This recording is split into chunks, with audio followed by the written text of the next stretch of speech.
Hello and welcome to the stream. My name is Ade and I'm the veteran arcade soldier, and I'm here today with another live watch along in the Premier League with Chelsea versus Tottenham Hotspur. As usual, I've messed up the sound, so let me just sort it out on the computer.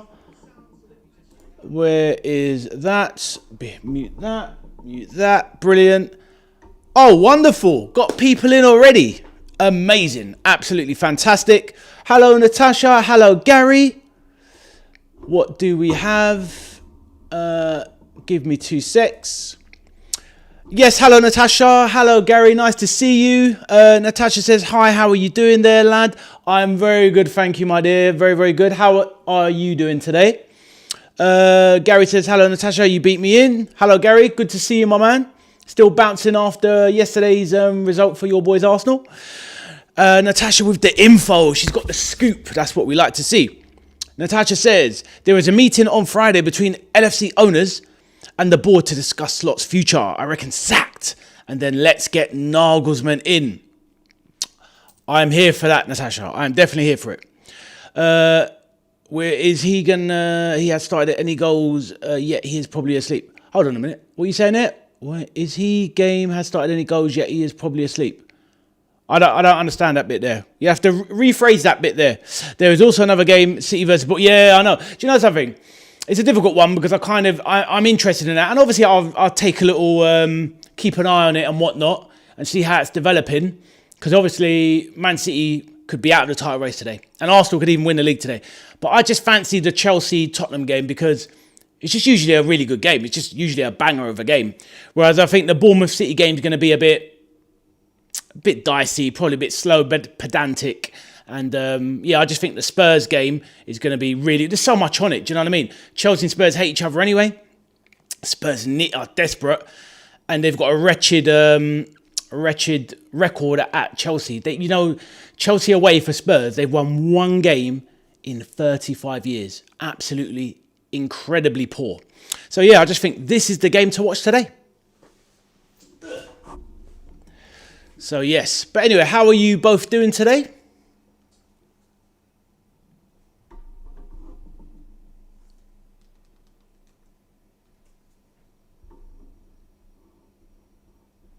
I'm going to get my predictions in the chat.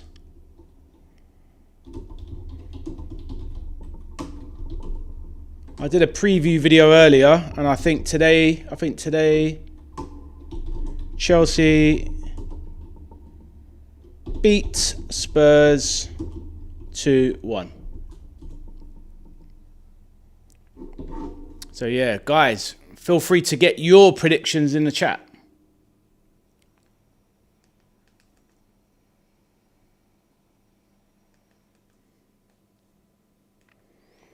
I put it on in the background for myself. It's 0-0 at City and Bournemouth, and it's already 20 minutes gone. Natasha says, I wonder if Pep is leaving because of the 115 charges that City are facing. Do you know something? It's one of those things. It's not even cynical, but it could be because he does actually have a contract for one more year. Obviously, but there are rumours that he wanted to leave anyway. But who knows? If he gets out and they get found guilty, it's just less damaging because he's just not the manager at the time. And to be fair to Pep, if they are found guilty, it's not... I don't blame the manager. I don't blame the players. There's nothing they can do. They just got bought by the club and they played. The players didn't cheat if they are proved to have cheated. The owners or the hierarchy. But yeah, if they've been proved to have been cheating, I think the players and the manager should be exempt because it's not their fault. But if they've benefited through practices that aren't right, then they should face punishment. So it's going to be interesting to see what happens. But yeah, I think that might be a big part of it, He probably, if they are guilty, they're probably... The thing is, right, I used to work in law back in the day.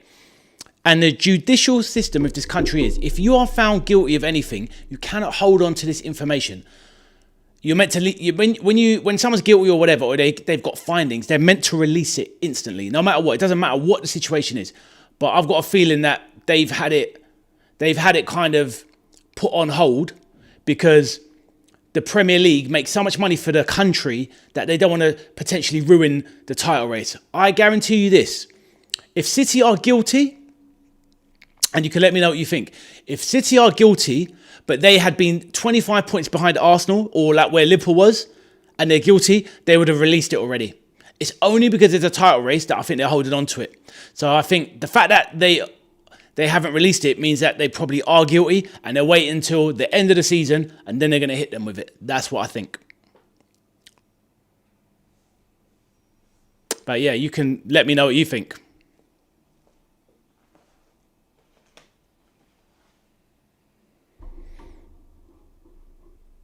But yeah, lovely to have you in. I'm going to look at the team sheets, and we can have a look at the team sheet, see what it is. Yeah, and let me know your scores in the predictions as well. Right, so let's have a look at the team sheets. Let's get the two teams up. Oh, and what do you guys think of the story as well regarding Southampton being eliminated from the playoffs? I think it's absolutely crazy. Absolutely crazy.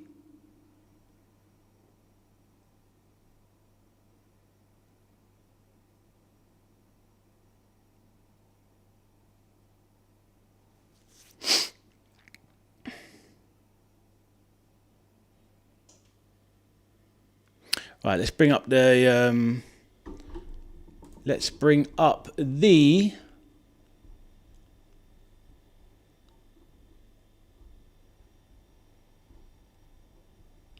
team sheets for today. Got a bit distracted there with the City game. Right. So we have the two team sheets up here now. So we've got Chelsea with their standing manager, the interim, Callum McFarlane, playing a 4-2-3-1 system. We've got Robert Sanchez in goal. Wesley Fofana playing right back. We've got Josh Achiampong, the young centre-back, with Jarrah Hatto playing as the centre-back pairing, and then Cucurella at left-back. So they're going for four at the back today, it seems. Andre Santos restored to the midfield after the FA Cup final where he was dropped. Caicedo is the other midfield anchor. And then the normal front four that most of the front four you'd expect. So Palmer playing off the right, Enzo Fernandez, central attacking midfielder, Pedro Neto coming in off the left side, and Rory Delap playing up top. So bit of a changed lineup there. There's no João Pedro on the bench. There's no João Pedro at all. So quite surprised. Maybe he's picked up a niggle from the FA Cup final. I can't remember. So the Tottenham team, obviously their manager, the new manager, Roberto De Zerbi, coming in from being sacked out of Marseille, playing a 4-2-3-1. He's got Kinski in goal, Pedro Porro right back, Danso and Van de Ven as the centre-back pairing, Destiny Udogie playing left-back, Yao Pelina in midfield, Rodrigo Bentancur as the other partner as a pivot, Kolo Muani playing right wing, Conor Gallagher as the attacking 10. I'm sure that he's going to be dropping down midfield. You've got Matthias Tell off the left-hand side and in support of Richarlison. So, obviously no Solanke. Another injury for Solanke. Right, so substitutes for Chelsea are Dario Suga, Trevor Chalobah, Derry, Alejandro Garnacho, Reece James, Philip Jorgensen, the standing keeper, Kavuma McQueen, Muka, who I have no idea is, and Malang Sarr. Tottenham's bench, Lucas Bergvall coming back to fitness now on the bench. Yves Bissouma, Radu Dragusin, Archie Gray, James Maddison, still not fit enough to start.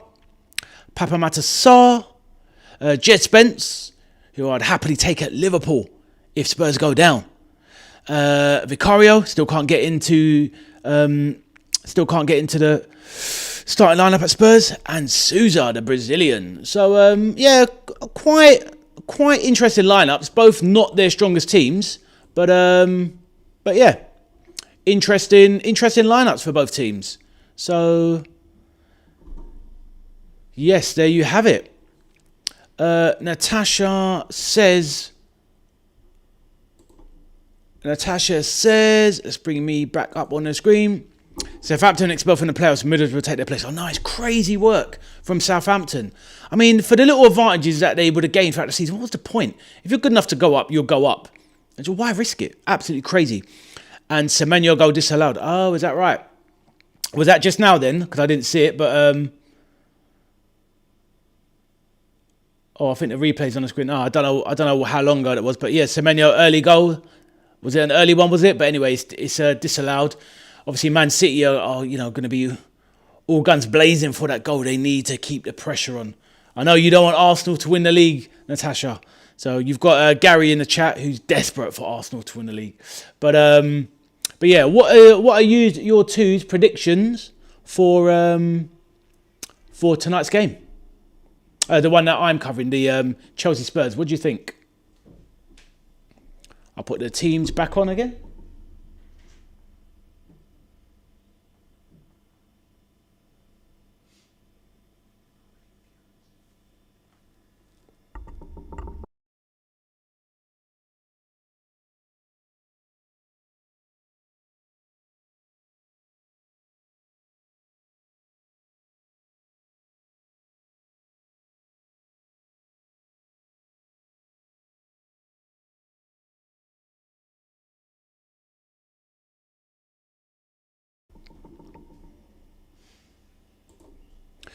Gary says 2-0 Chelsea. So yeah, good prediction. Natasha thinks draw. And if Tottenham do get the draw, then that basically effectively relegates West Ham because of the goal difference. Let's have a look at the goal difference for Spurs. I think it's too high for West Ham to realistically overtake. So yeah, if Tottenham get a draw today, yeah, then there'd be plus 13 in front of West Ham, which would relegate West Ham. So the only way West Ham do not get relegated today is if if West Ham don't get relegated. What am I trying to say? The only way West Ham don't get relegated is if the Chelsea win. So yeah, West Ham will be cheering on Chelsea. God, I'm tired today. I hope you both had a lovely day though. So yeah, I'm not sure how this Bournemouth game's really started. I haven't really been paying attention. I'm kind of glad I'm not covering that one today. I think this is going to be the spicy affair. Big action.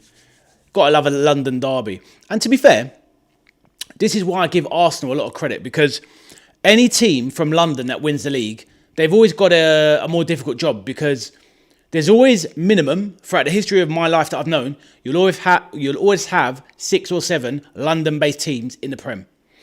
And when you've got that means you're going to have 10 to 12 derbies in a season. And as we all know, derbies are harder than anything. Like Liverpool fan, we only get to play, Everton as a derby. And maybe Man United has that kind of hostility. Everything else is just, okay, big games, whatever. But the Arsenal, for example, they've got London games against, 5 other teams all the time. Then they've got the rivalries with the title challengers and other big teams as well. So that's why in a lot of ways, Arsenal were always being gunned down, if that makes sense. Pardon the pun. So I do give them credit for always for doing well, considering they have a strong record against other London teams as well. So fair play. But I will put the lineups back on the screen again prior to the match.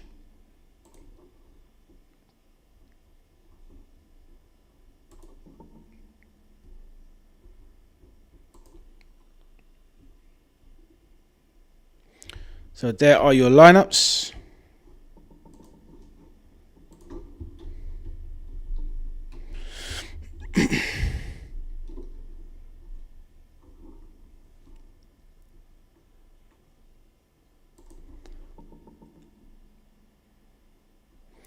Yeah, so interesting teams.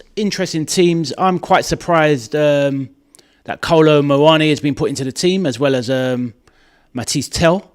Spurs haven't played in a little while, but yeah. Oh, hello Cameron, welcome to the chat. Nice to see you in. Hope you've had a good day. Please let us know your predictions. Gary reckons 2-0 Chelsea. I'm going for a 2-1. Natasha, when you're free, let us know.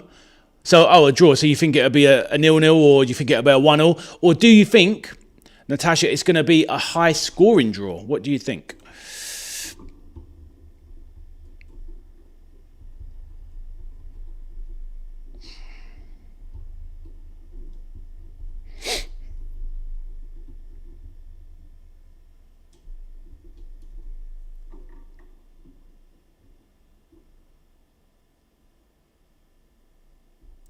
I've changed my mind. 3-2 Chelsea, I reckon.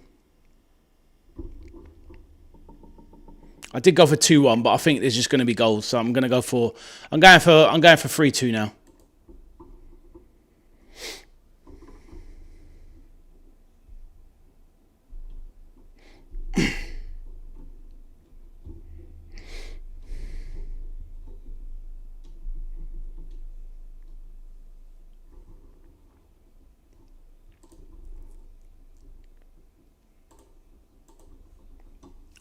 Yeah, 3-2 I will go with now, I reckon. Pep Guardiola looking pensive on the screen. And yeah, big news. And yeah, Natasha, you're right. You was talking about Enzo Maresca yesterday, replacing Pep Guardiola. And that is looking like the case. They're saying it's more or less nailed on. So you are spot on with your news once again. So hopefully you are spot on with the Arne Slot being sacked developments. I think I did see a report on the internet earlier. Yeah, that's right, Natasha. Yeah, I heard that one today as well. Richard Hughes to leave Liverpool. And to be fair, what do you think of the job he's done? Because obviously we got some good players in the summer last summer. But obviously we didn't get the Gahey deal done. And I personally, I think I was saying to you before, I wasn't massive about Isak. And to pay 125 million for a player that checkered past with injuries, I wasn't really enamoured with it. I don't think it's a great job when you're spending 125 on Isak, when I feel like if you played a bit more hardball, you probably get him for 95. But I know it's like we're talking about money like it. Well, I'm talking about money like it's small sums, but that is big money for Isak, and look how it's been paid back. So yeah, Hughes, I'm not sad to see the back of him, but I think maybe what you're alluding to with the fact he's going, he is, as well as obviously Michael Edwards, Slot was his man. So is he going because he wants to leave, or is it because he's being pushed and now they can say Hughes is going and now we're getting rid of Arne Slot, who was your guy. So we're now getting rid of your guy, if that makes sense.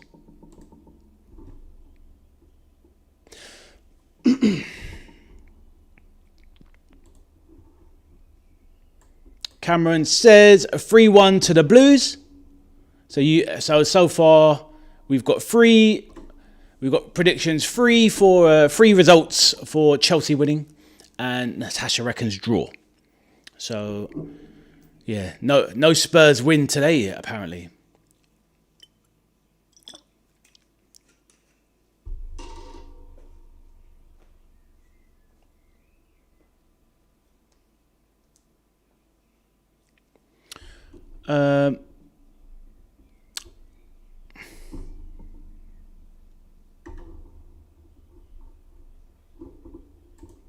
Let's have a look there. So,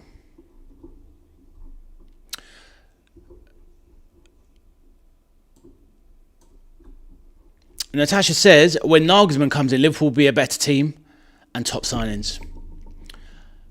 We'd definitely be improved. I mean, yeah, we'd definitely be a lot better. Hey, Solo P, nice to see you, man. Thank you, bro. What do you do anything yourself on YouTube? Lovely to have you in the chat.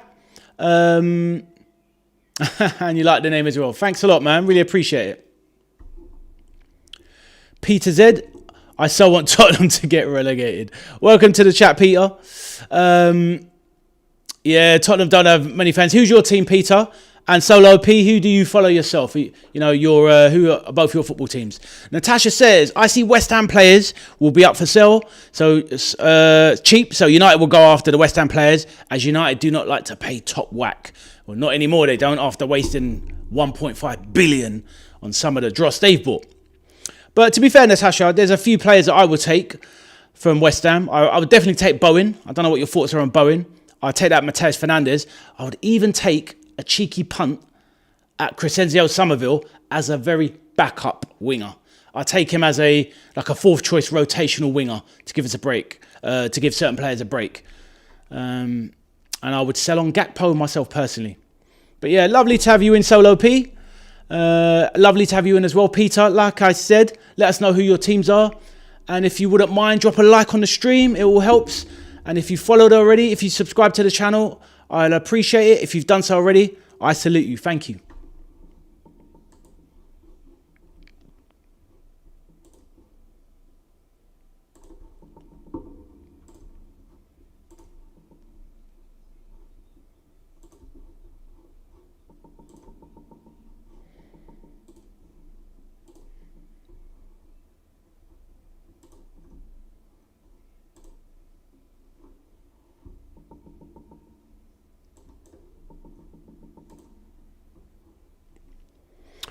Right, catching up with some of the messages. Solop's LFC, my heart, the men and women's team, and Barcelona Femini. I don't watch the men's. Oh, fair enough, Solo P. Like that's a really diverse collection of teams there. I mean, the Barcelona women they're unreal, aren't they? I mean, they are literally light years ahead of every other female team. LFC is your heart. Respect, brother. As you know, this is a Liverpool. You know, I'm a Liverpool man myself. Natasha in the chat is also a massive Liverpool fan. So yeah, all good. Peter is Liverpool circa mid-80s. Barnes and Beardsley were my favourites. Oh my man, do you know something? We're obviously similar vintage, Peter.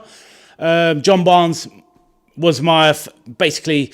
I was already watching Liverpool anyway, but when Barnes came to Liverpool, me being of black origin myself, I'm mixed race, I have black roots in my family, and yeah, John Barnes as a young kid, what to aspire to, honestly, and just the way he played the game, it was like, you know, he was like a Brazilian playing for England. Oh wow, Bournemouth had taken the lead. Junior Krupi put Bournemouth 1-0 up, so at the moment, Arsenal are champions. But yeah, so yeah, Barnes and Beardsley, incredible. Peter Beardsley is one of the most, obviously we know from the time, but that guy deserves his place among the elite. That guy was elite. Did it at so many different football clubs as well. There's no one-hit wonder with Beardsley. Phenomenal at Liverpool. Obviously he left us, he went to Everton, so he crossed the divide. I mean, and then he obviously went to Newcastle as well. Even in his later stages, like 34, 35, he was ripping it up, him and Andy Cole. He was the one that brought through Andy Cole. Peter Beardsley was absolutely majestic player. Like in this day and age, like someone like Phil Foden, as good as he is, doesn't even lace Peter Beardsley's boots. Peter Beardsley was amazing. Good for England as well. So yeah, lovely to have you in the chat. Really appreciate it. Maradona loved Beardsley. We cheered Beardo when he went to Everton. Do you know what I mean? Exactly, bro. You are spot on. Obviously, I was fairly young in the 80s myself, but it takes a special player to cross over and play for your crosstown rivals, neighbours, and still be loved. He was different class. I'm pretty sure Steve McMahon went to Everton as well, and he was different class, you know, as a midfield enforcer. So I'm pretty sure he went to Everton as well. Solo P says, my niece played for the Barcelona Academy, wasn't good enough. That's why I followed them. Ah, interesting. The thing is though, hopefully she still continued in the game, but the standard for Barcelona women is through the roof. So even if she didn't make it, there's no shame in that. She could probably, if she was even in the academy, she could probably play for one of the other teams anyway. Because, Barcelona women are just that good. Where is everybody from? Obviously, Peter, are you originally from Liverpool? Are you from that way? And Solo P, where are you from yourself? Oh damn! I've just remembered. Solo P, I saw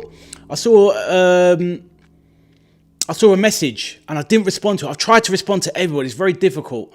But yeah, I meant to respond to your message, so my bad. Apologies for that. I'll try and do better next time. Solo P says, the three teams I follow: Liverpool women, the men, and Barca Femini.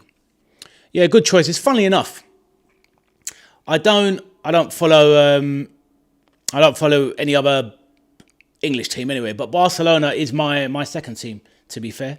Been to the new camp, visited it. I've always had a big soft spot for Barcelona, so Yeah, I don't like what's happened with Barcelona a few years ago, you know, regarding them doing the Galacticos route after Luis Suarez and then bringing in Griezmann and getting themselves in trouble with Coutinho. Even I'm glad they gave us 140 million for Coutinho. And obviously they spent 130 on Ousmane Dembele. I can see why they wanted those players, but Barcelona outstretched themselves and they nearly took the club under, which is crazy, really. Barcelona is our heart. You get it. Oh, 100%. Peter says, yes, from Liverpool, live just outside. Ah, good man. Yeah, so wonderful days. It must have been wonderful growing up in the city, in and around it all in the 80s when all of those fantastic players, obviously, you know, Rush, John Aldridge for that one season, then Rush coming back, all the players, Dalglish becoming player manager, and growing up as a Liverpool fan in Liverpool must have just been different class. So I salute you, Peter. You're a lucky man. I first visited Anfield in 2001. I put a video on my channel, my first trip to Anfield. And I don't know if you've seen it. It's a good watch. It's a funny story. I'm a little bit of a storyteller anyway. And yeah, with that story, I went to see, my first game was Liverpool-Middlesbrough, 0-0 at home. Took me 4.5 hours to get there. Got stuck in, couldn't get in. My friend got in. I was running around the stadium trying to get in. I missed the whole first half. Michael Owen missed 3 sitters. Fowler was on the bench. Oh, it was shocking. It was shocking. And it was one of the most boring matches I've ever seen. But yes, shocking stuff. Natasha says, whatever happened to Craig Johnston? Do you know something? I loved him as a player in the mid-80s. I can't remember what season he left, Craig Johnston. I think it might have been about 87, 88. But then obviously I'm pretty sure he just retired after Liverpool. He retired early. I think about 28, and then he made the Predator boot. Peter saying, didn't he have something to do with the Predator footy boots? Yeah, he was the original designer apparently, or he started the manufacturing process, and he's obviously out in from Australia, but he was a wicked player. So you know what, him and Ray Houghton were 2 players that were much better than they were kind of given credit for. But I think back then, Liverpool always had the cream of the crop. So when your players like, oh crap, the Tottenham game's going to start in a minute. When you got players like that, but you're playing with the absolute elite, then yes, certain players that are just a cut below, like your Houghton and your Beardsley, they're always a cut below, aren't they? So, but they are phenomenal players, absolutely phenomenal. Peter, exactly. Jim Beglin as well. So this is what I mean. Another one, exactly like Jim Beglin. Obviously, he had injuries as well. Great left back and could play centre back as well. But he would be overlooked because of obviously, Lawrenson, Hansen, etc. And even Gary Gillespie. He was a wicked player. Gary Gillespie was top notch. But I used to love Ray Houghton. Right, game is kicking off. Let me get my timer started.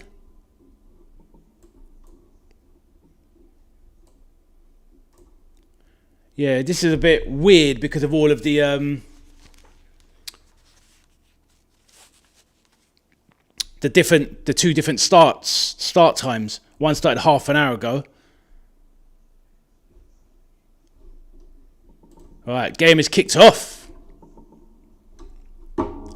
Steve Nicol works on ESPN America. Yeah, he does. I do watch him. They take the mickey out of him quite a fair bit, Steve Nicol. But I like his takes. And funnily enough, he was, apart from John Barnes, he was my second favourite player because I played right back myself when I was a kid. I loved him. He is brilliant. I mean, Steve Nicol could play right back, left back, and he could even dropped in at centre back as well. He was a brilliant player, and I think the last fullback to ever win Football Writers Player of the Season. He was unbelievable. Steve Nicol, absolutely unbelievable. And that's the thing that a lot of these young fans don't get is, you talk about your Trents and your Robertsons and all that. If Steve Nicol, a young Steve Nicol, was doing his thing now, he'd have it locked. He was amazing. And Natasha says, Bruce Grobbelaar. Do you know something? Grobbelaar, I wasn't a massive fan of Grobbelaar. Obviously, he achieved great things with the club, and I'm not sure what both yourself and Peter think of him, but obviously the bung thing that came out. My mum was a Liverpool fan as well before she passed away. I took her to Anfield, and do you know when the scandal came out, the News of the World and the bung for Grobbelaar? My mum said it at the time when we watched the game, the Newcastle game. It was Newcastle beat Liverpool 3-0. And my mum said, something's not right with any of these goals. And I was like, what are you talking about, mum? He goes, yeah, look at the way the goals went in. He goes, it looks fixed. And then it came out a couple of years later or whenever it was. And I was like, mum, you was right. Like, honestly. And after that, I just can't look at Grobbelaar the same. I just can't. Solo P says, I was at the Villa game the other day. Oh, was you? Oh, Solo, where'd you live, my man? Sorry. I was at the Villa game the other day. Gutted that I've been to all the cup games this season with the guy I do videos with. Got vlogs on it. Oh, nice one. I'll have to check out your channel. Oh, you're London as well. Oh, wicked. Nice one. So you're like me then, a glory hunter from back in the day that supports the Reds, yeah? But, yeah, that's cool. Oh, so you was at the Villa game the other day. Did you manage okay getting tickets? Right, let me actually talk about this game. 2 minutes in, I haven't even mentioned the game yet. So, yeah, Pedro Neto burning down the wing. Cuts it back to Cole Palmer. Andre Santos. Achiampong lays it to Pedro Neto on the wing. Fizzed into the Tottenham box. Looks like it hit Colomani's arm. Cucurella swarms him. Tottenham very deep in their half. Yeah, I'll have to check out your channel, Solo P. You've got a YouTube channel yeah? And what kind of things do you get up to with your vlogs, etc.? Are they just from your match day visits, etc.?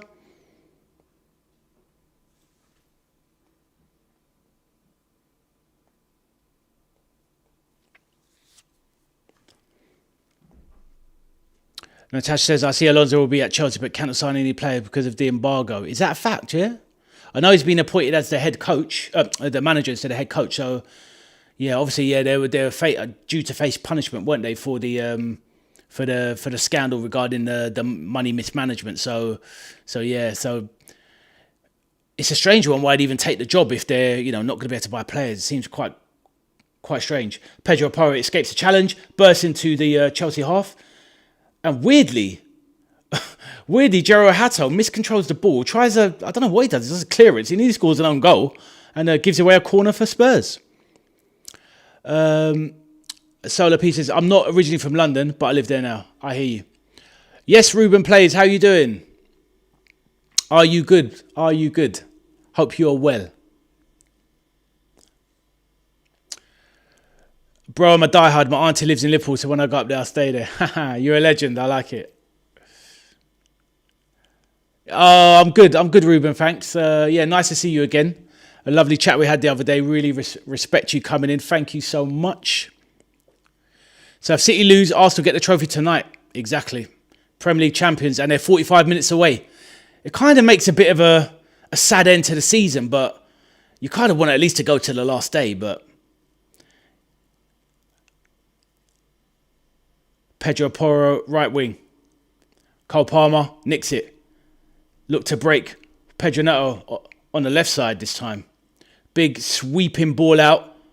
Controlled by Achiampong, who is on the right wing. What's he doing up there?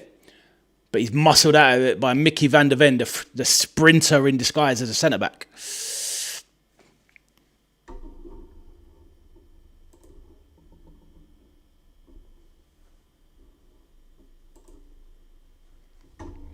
"45 mins away. Arsenal will be champions."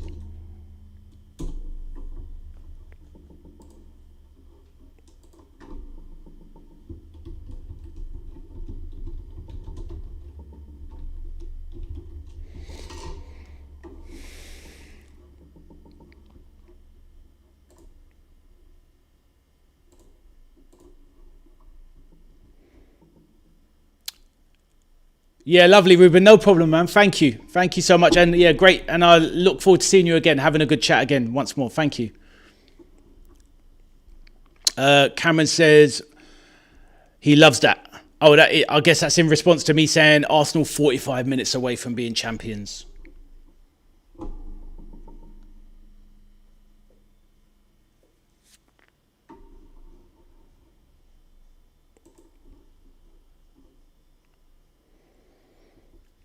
So this game has settled down. Tottenham seem quite deep in their shape. But they're doing a good job of pressing Chelsea at the moment, Spurs.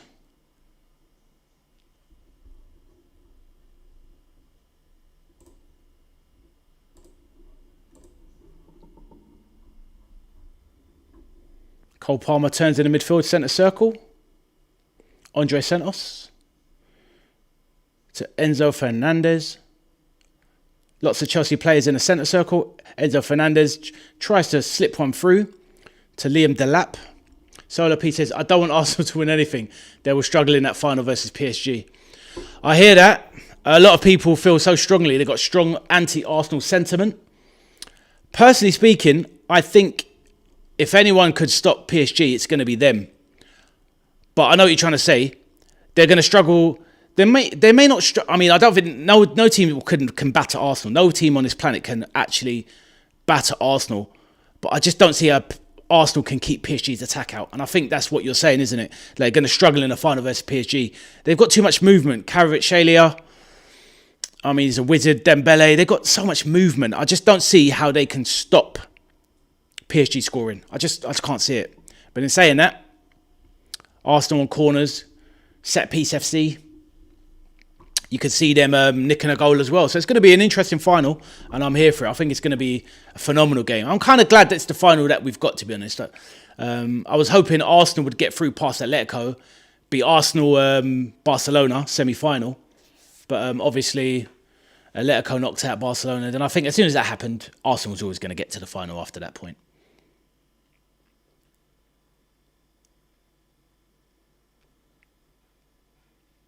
So obviously it's still half time in the City game. They've got 45 minutes to save their title race.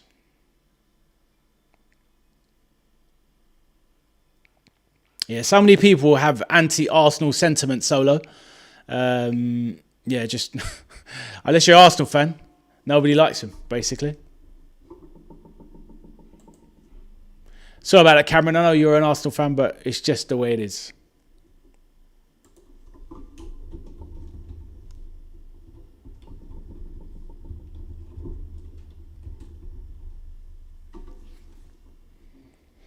So, cleared by Tottenham. It's in their own half. Being pressed by Chelsea. Mickey van der Ven in his own box. Plays it over to Danzo. It's been not a bad signing as a cheap utility centre-back. Given goal by Porro. Colomwani, right wing. Lovely ball put in, but cleared. Cleared by Fofana.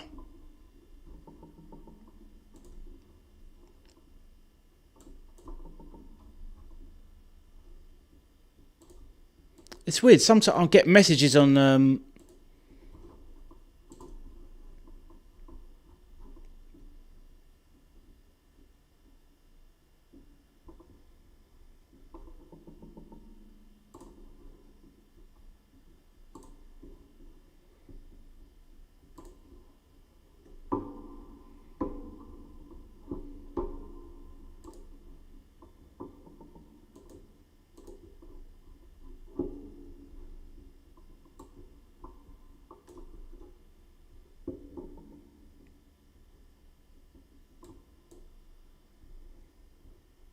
All right, let's have a look here.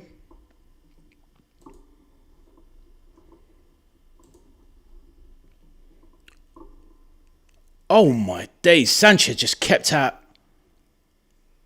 Oh, let me, before I answer that, Peter, let me just miss something. I was too busy looking at the chat and then, right, so, Porro, right side of the box, whips in a beautiful cross, looks offside though.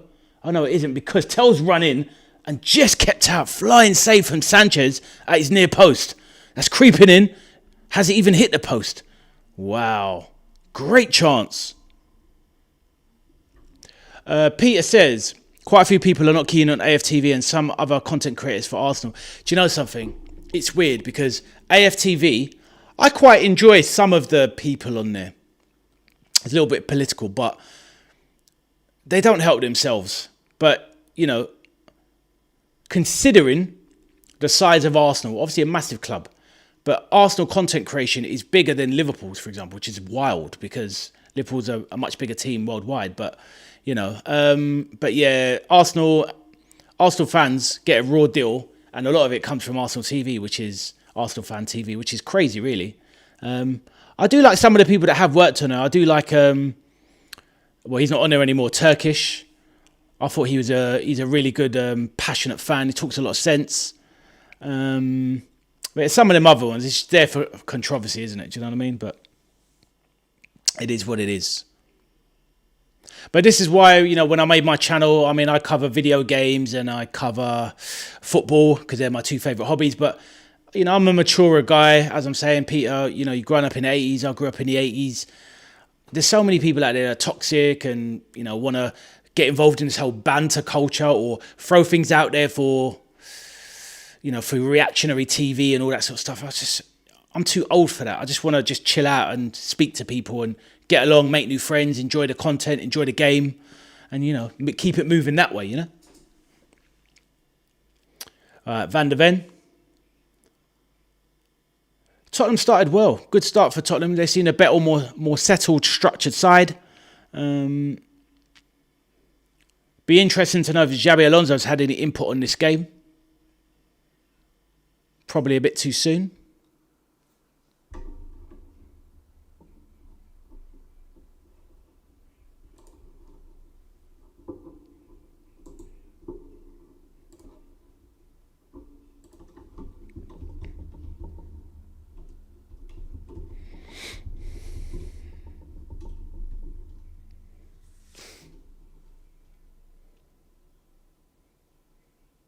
Right, Porro bursting into the Chelsea half, plays a poor pass though, cut out by Hato, who breaks free. Cole Palmer advancing, Pedro Neto right wing.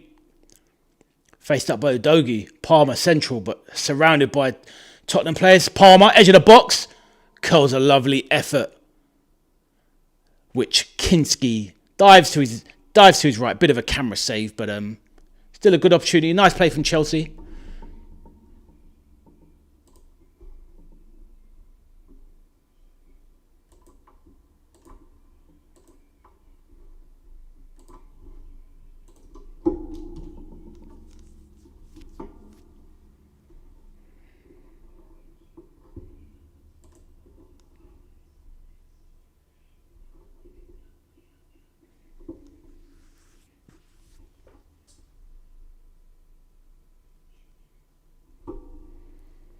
Porro goes down under a challenge.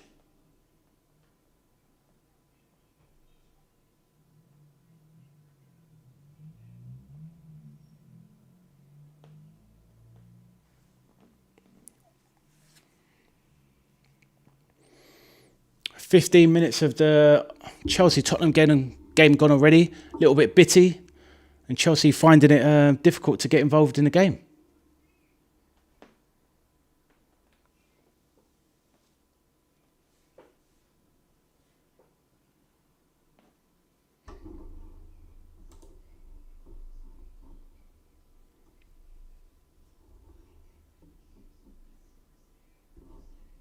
YouTube live panel. What's going on here? Seems to be a bit of an issue with some of the chat. Is the chat okay? Yeah, if anyone's there, can you let me know if the chat is okay? If you're trying to type something, see if the messages come through.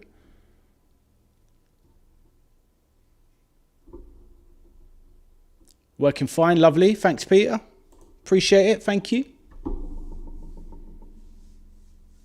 Oh, Caicedo took a heavy challenge here. Oof. Van der Ven absolutely just wipes out Caicedo. Do you know something? Van der Ven, he took out Isak, broke his leg, and he's just done a nasty challenge on Caicedo. Nothing that he would ever get sent off for, but it's running at 300 miles an hour, and he's so reckless, ridiculous.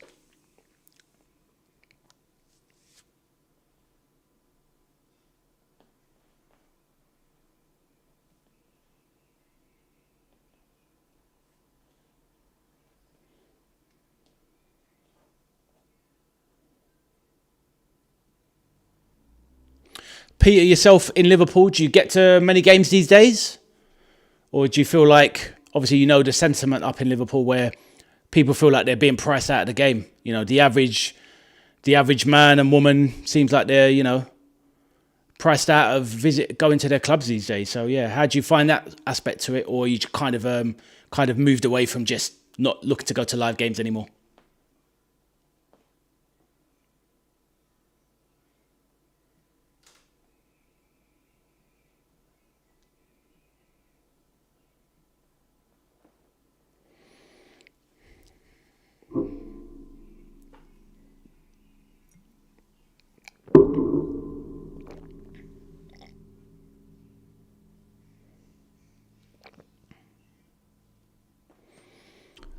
Peter says, no, I don't have the money. I'm more chilled about football than most. Nah, fair enough. And Chelsea look like they're on their last nerves. Cucurella, a lot of passing back between the Chelsea defence, but they don't look settled. Peter says, he's a lot more. No, I don't have the money. I'm more chilled about football than most. I mean, yeah, the price of football these days. I mean, some of the prices these fans are paying, and even more importantly, Enzo Fernandez lines one up. Oh my days! What an absolute rocket! Enzo Fernandez, 28 yards out, just picks it up in midfield, laid off to him. He puts a side turn. He just bends one in. Beautiful strike. Kingsley, as soon as it was one of those ones, as soon as it left his boot, no chance. Absolutely no chance. Brilliant goal. Yeah, thank you, Gary, for letting me know the chat is fine. Cheers, appreciate it. Laid off by Pedro Neto. 25 yards out. Bang! Beautiful. Controls it with his left. One touch with his right. Bang! Beautiful. Peter says, my brother had a season ticket in the 80s. And he... I love that story. That's mad. See, that's it. Different times, isn't it? Different times. He's on that YTS money, yet still had a season ticket. Can you imagine these days, the youngsters in Liverpool or anywhere else, season ticket, absolutely no chance. Even just being on a list is crazy. I tried to get on a list, I don't know, about 10, 15 years ago. Just like, the waiting list is insane. It was literally basically not in your lifetime. You won't get on in your lifetime. It's crazy. But yeah, the last Liverpool game I went to was... what's the last Liverpool game I went to? I think it was Liverpool Benfica in the Champions League. Just before we signed... about a few months before we signed Darwin Núñez. Or did I go to another one since? I've been to other Liverpool games, but not at Anfield. And I've been Liverpool West Ham. I've been to Anfield there. I've seen Liverpool abroad. I've seen Liverpool play in Amsterdam. Yeah, it'd be nice to. I need to go again. It's been a long time. But Spurs 1-0 down, and once again, Ade has not updated the score. I always get carried away with the chat, so let's get rid of that. It is Chelsea 1, Tottenham 0. Enzo Fernandez with a screamer.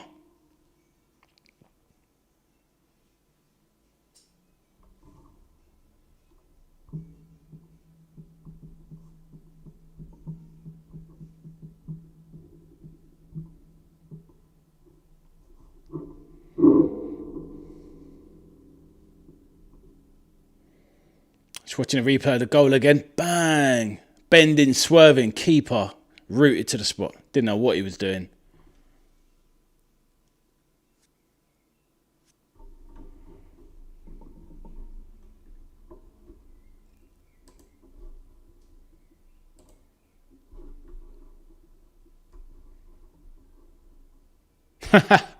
Peter says, excellent, Tottenham in the mud.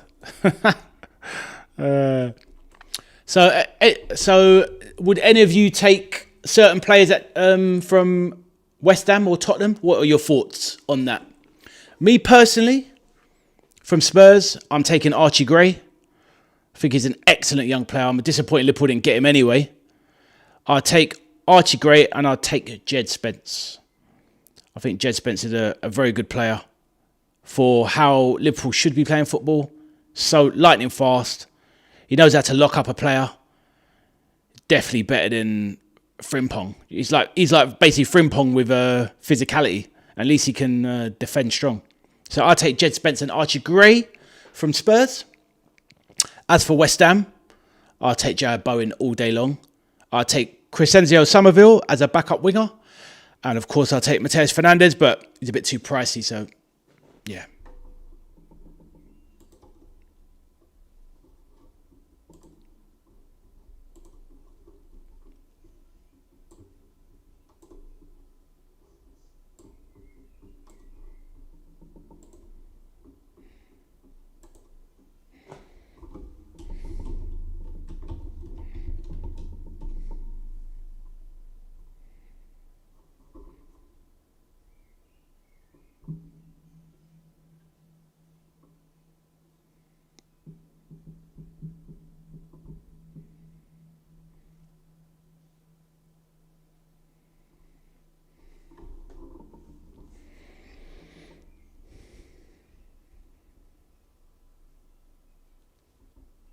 So Chelsea knocking it around now. Got a strong grip on the game. Tottenham running around, but not looking like they've got many ideas. Gary says, good goal. It was a good goal. I know you've got no love, Gary. You've been an Arsenal fan. There's no love for... good play. Cucurella. He's been fed in. Bursts into the box. Lays it back. Cole Palmer tries to put Delap in. Who bends? Honestly, Liam Delap is one of the worst Prem strikers I've ever seen. Horrific.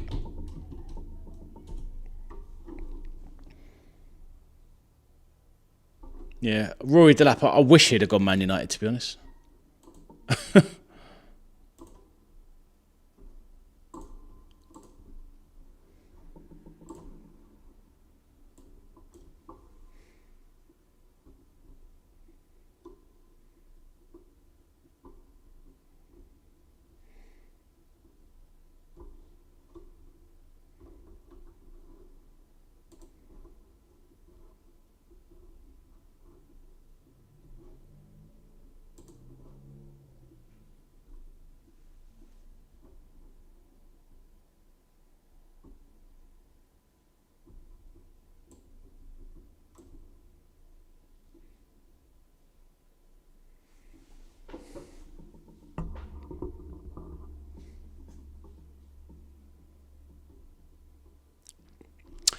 All right, Peter asks, what Liverpool content creators do you watch?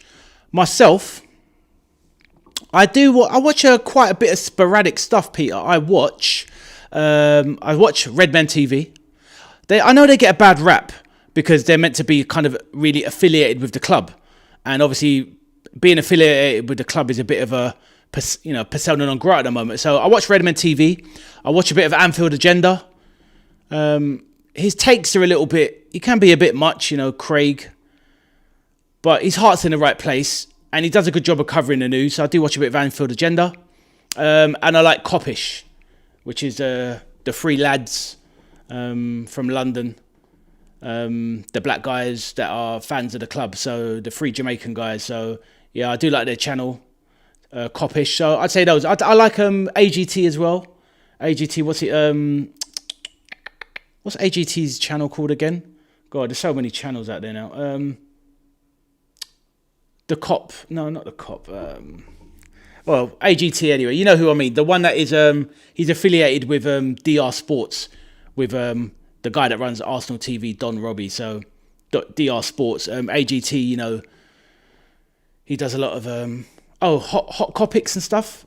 What is his channel called? I don't know. It just escapes my mind. I've got too many things in my mind at the moment. But yeah, those are the ones I watch. So, Redmen TV, Anfield Agenda, Coppish, and AGT's channel. How about you, Peter? What Liverpool channels do you follow yourself?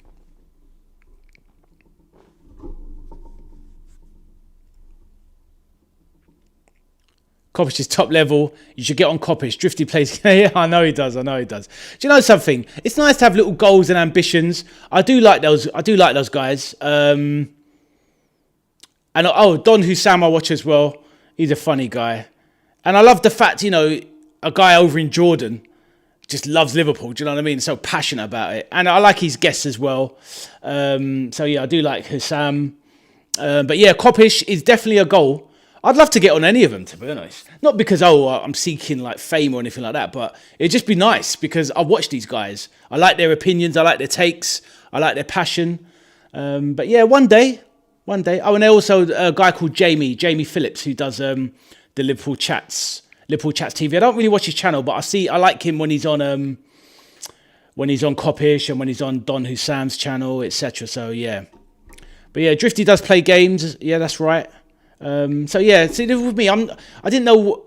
I knew what I was doing with my channel, but I don't want to pigeonhole things and whatnot. And like I said, I'm a big Liverpool fan, but I don't want to just do a Liverpool channel. I want to do a football channel because, anytime Liverpool's on PR, obviously I'm watching Liverpool. That's the priority. But, football's bigger than Liverpool at the end of the day. So, there's more to it, But yeah, good question. Really good question.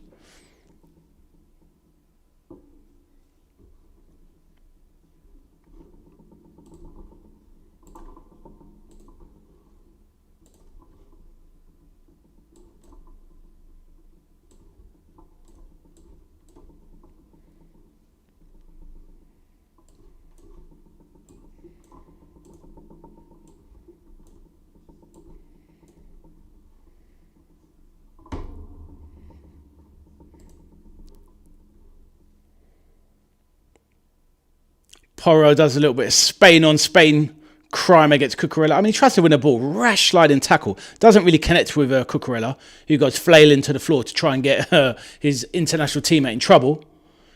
Porro doesn't look very impressed, but Porro's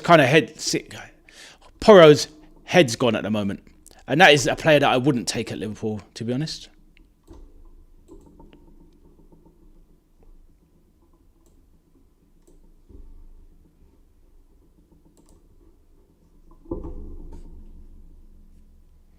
Right, Chelsea, free kick, left wing, left edge of the box. It's going to be coming in from Enzo Fernandez, left wing side. Crossing, he goes for goal. Saved by Kinski off the line. Was that a cross or a shot? Interesting. I think he's going for the shot. Wow, and he's hit the crossbar. Peter says, if you stick to Liverpool only and they hit bad form, like now, creating content will be so destroyed.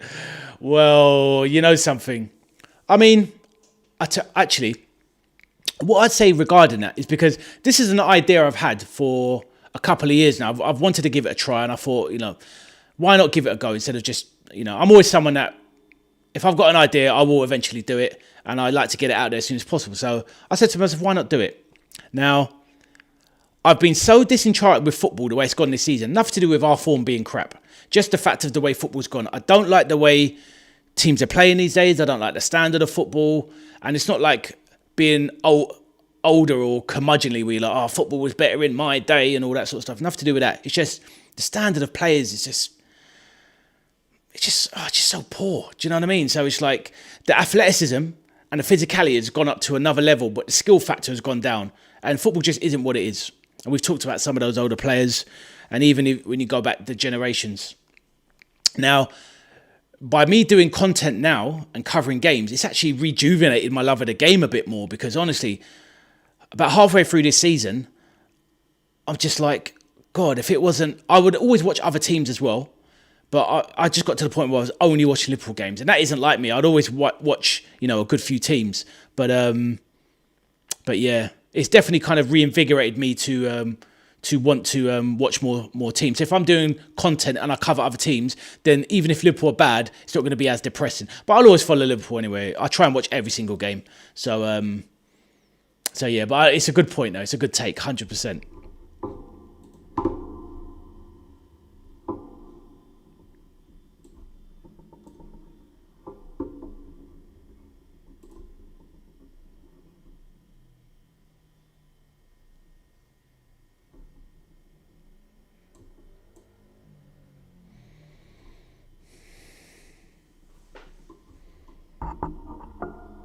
So Tottenham, without any efforts on target, they need something.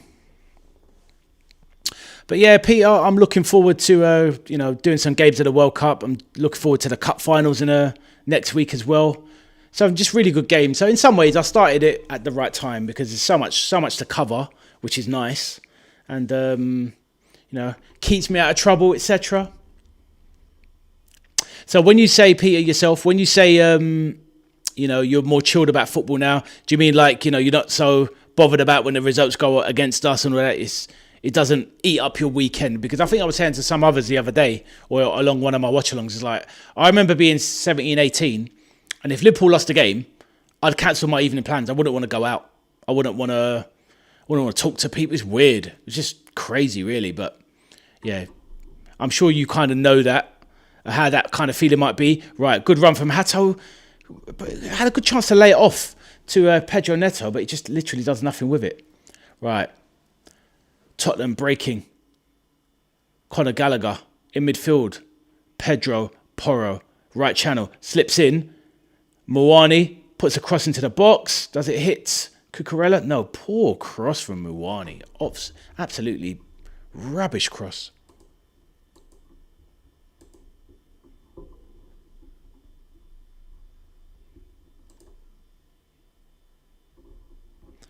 Right, let's have a look at the City score. See if anything's changing there with City.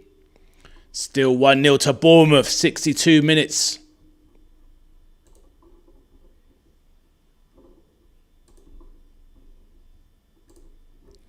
So as it stands, Arsenal will be champions.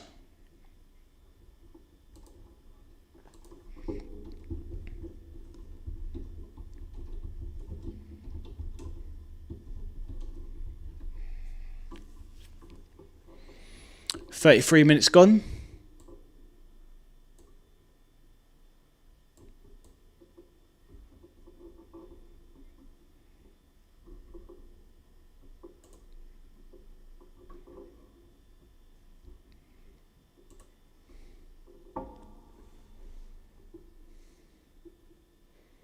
Cameron in the chat says, champions, ole, ole.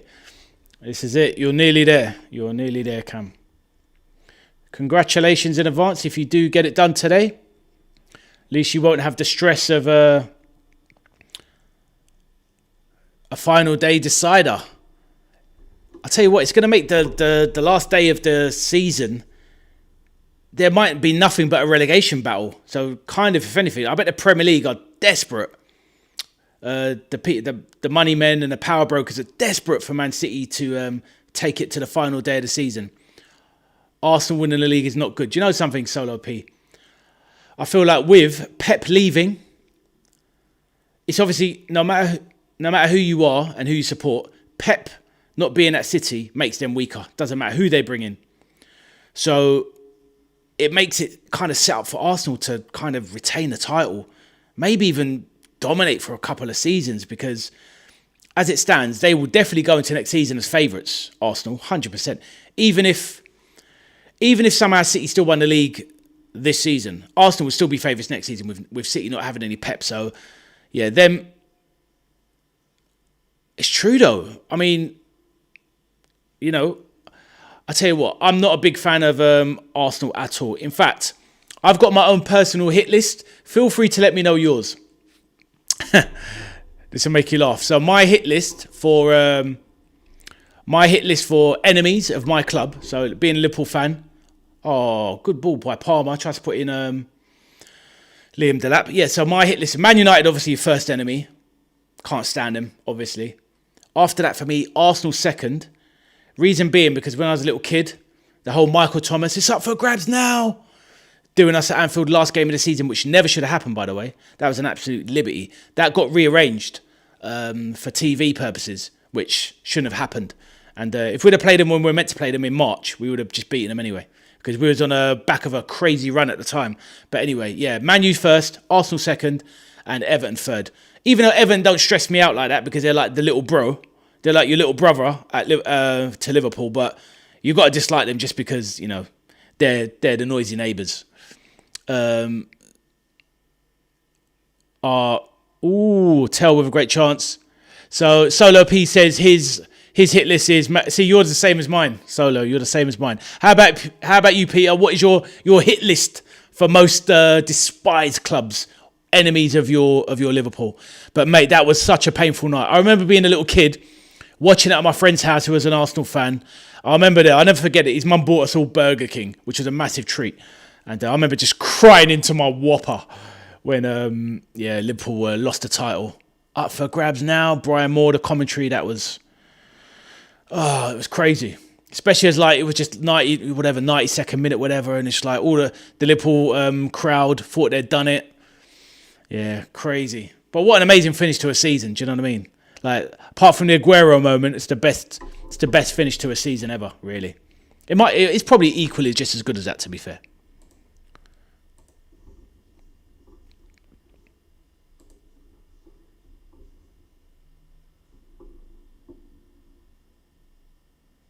So Tottenham bossing the game a little bit now.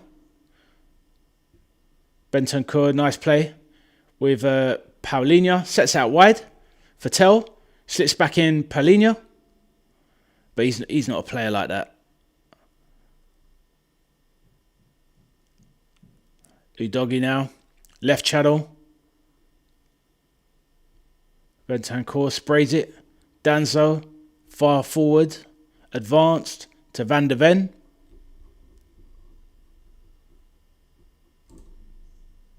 Manchester City still 1-0 down.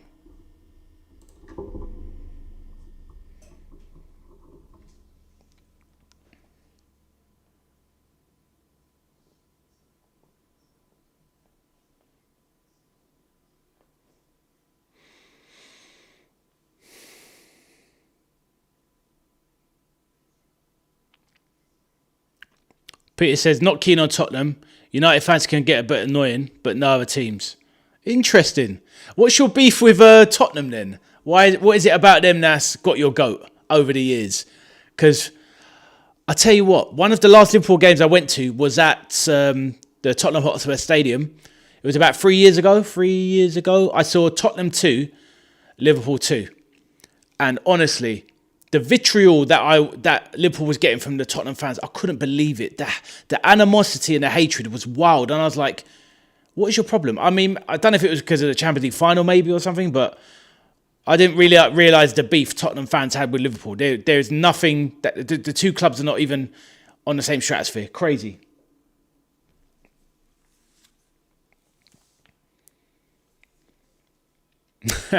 Gary in the chat says, champions. Well done, Gary. You're living the dream.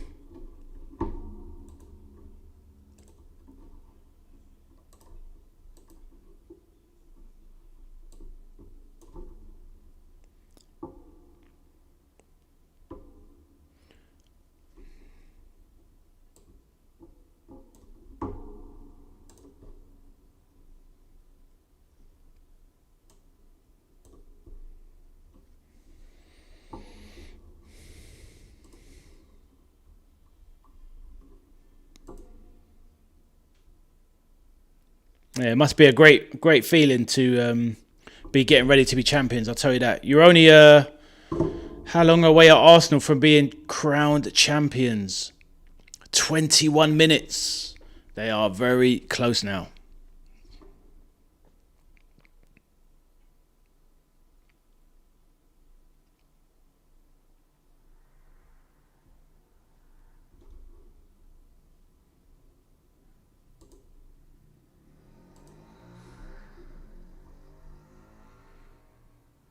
Ball rose through to Sanchez.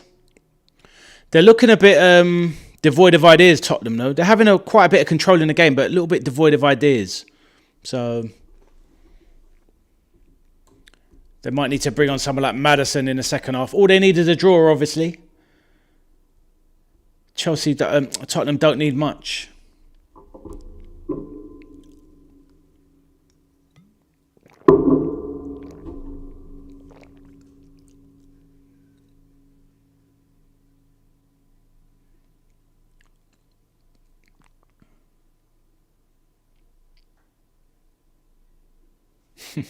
Naughty shoulder barge from Conor Gallagher. Barges down Cucurella to the floor. Former teammates at Chelsea, obviously. Conor Gallagher, 35 million from Atletico Madrid. 200 grand a week they put him on. Game's gone when you see prices like that. Do you know what I mean?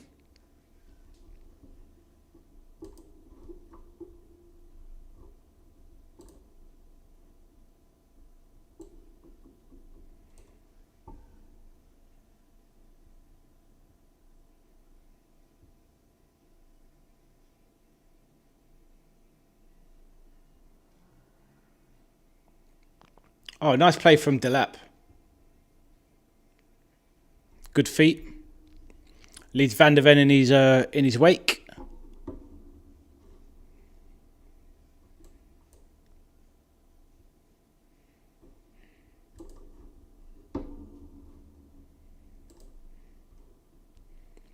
Man City still 1-0 down. As it stands, the title is going to the Emirates. Arsenal are close. Close. So there's going to be an open top bus parade around North London. Unless Man City can score 2 in the last 20 minutes.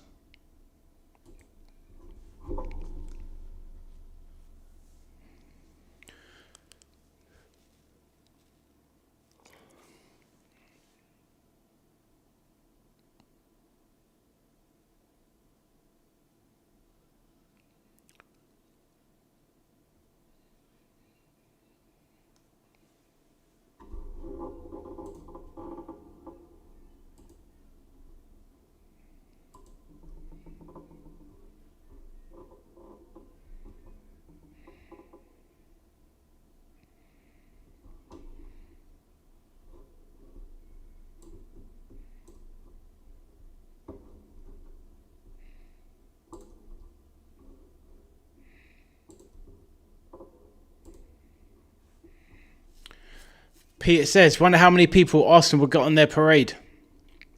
I think I remember when they had the FA Cup parade, they had 200,000, I think.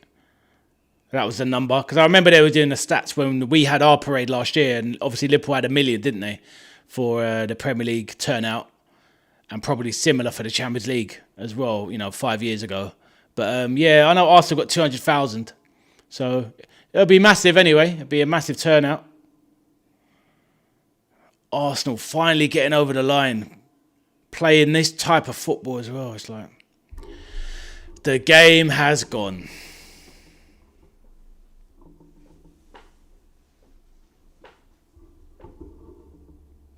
And that's the thing, we're talking about certain types of players, John Barnes, Peter Beardsley, and then you look in the modern era and you've got Saka, who's a good player, and Trossard, and it's just like, Jesus.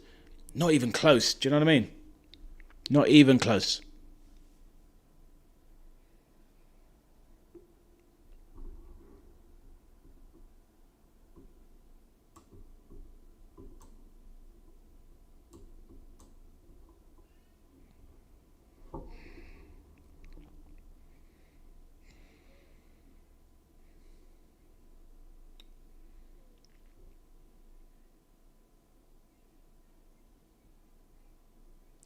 Okay, only 1 minute additional time, and then I'll quickly switch over to the City game and see what they can do in the last 15 minutes.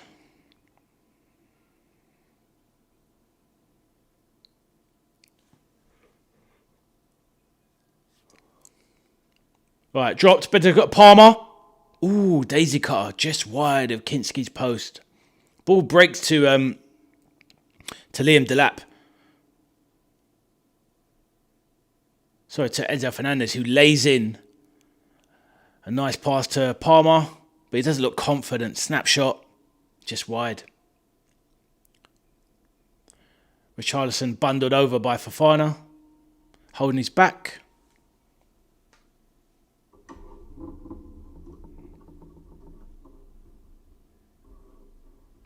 So yeah, not the greatest half.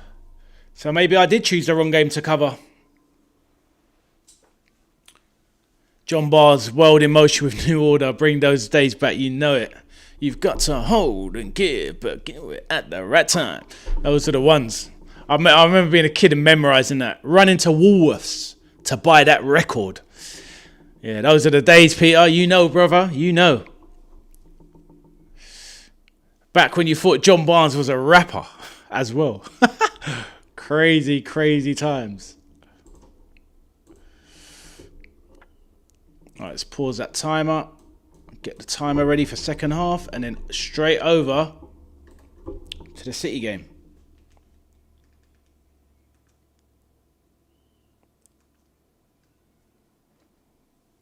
Right.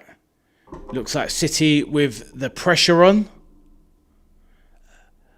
Iraola currently doing the job for Arsenal, helping out his Spanish manager teammate. 15 minutes to go. Corner. Alex Scott for Bournemouth. So doing a little bit of coverage on another match. But yeah, this must be this is pressure.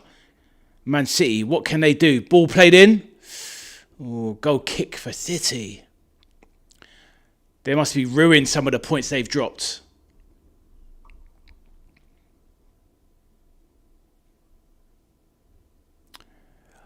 Weirdly, Omar Mamouche just being brought on now for City. It's like, why didn't they bring him on earlier? John Barnes does a wicked rapper's delight by the Sugar Hill Gang. Few vids on YouTube. Oh, is there? I'll have to check that out sometime. Oh, I used to love John Barnes. Absolutely love John Barnes. You know, like, but the thing is though, being a, teenager and whatnot at the time, and I didn't really understand the damage that an Achilles injuries did. And after that injury he had, and he came back, he was never the same player. He lost all that pace. That's why everyone's, oh my days, Junior Krupi's goal for Bournemouth was brilliant. Absolutely brilliant. What a player he is, this Junior Krupi. Really, really good. Bournemouth do such a good job. Iraola, what a manager he is as well. I wonder if Liverpool would give him a chance as well. I mean, Bournemouth have only got 7 defeats all season. They've had a lot of draws, but when you look at their squad, he gets them running all game long. They go 90, 95 minutes, keep running. Like Klopp had them running. And they keep finding gems, Bournemouth. They're such a good team. Right, Savinho, left wing, poor cross. Corner for City. So, yeah, surprised that Marmouche didn't even come on earlier than this. They're 1-0 down. Shirky with a corner.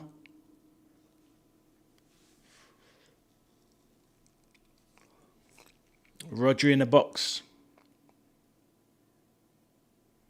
Why is it freezing now?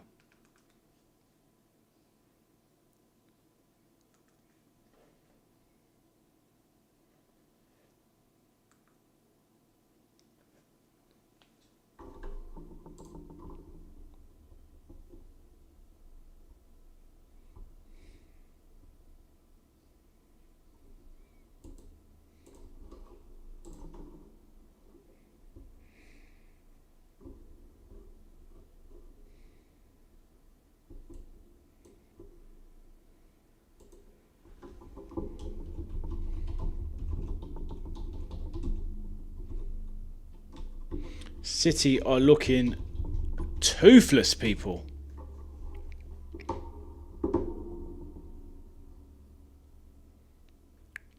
Yeah, Man City are looking absolutely toothless.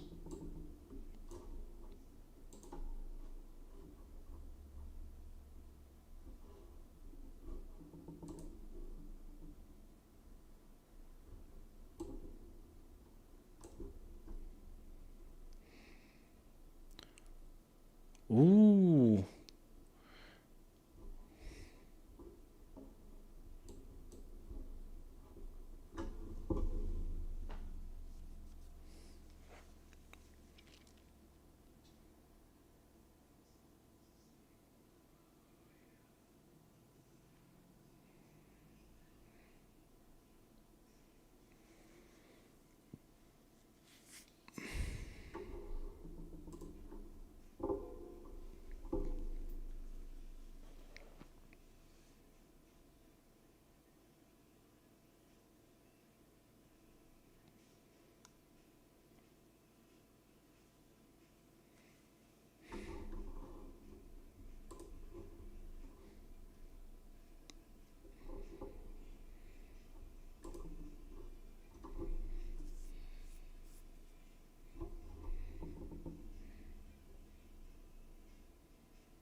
Foden has the ball, trying to get something started. Man City need 2 goals, but they're looking toothless.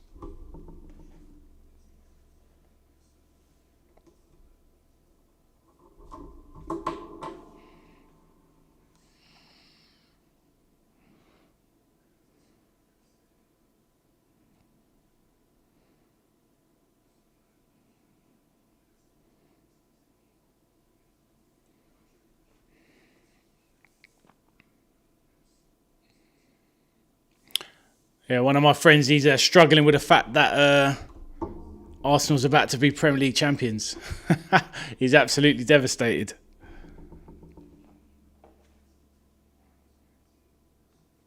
Hello, bro. Yeah, your worst nightmare is about to come true. Arsenal's about to be league champions. So, yeah. Looks like you're going to have to hold that one, bro.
Arsenal are 10 minutes from the title.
Oh my God, I just thought about something.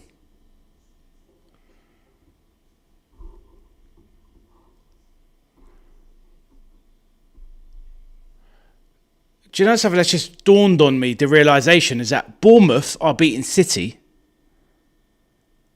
And that means that if they win their last game of the season, we might not get Champions League. So, Jesus, that is scary. That is a scary thought. Looking at the table now, Jesus.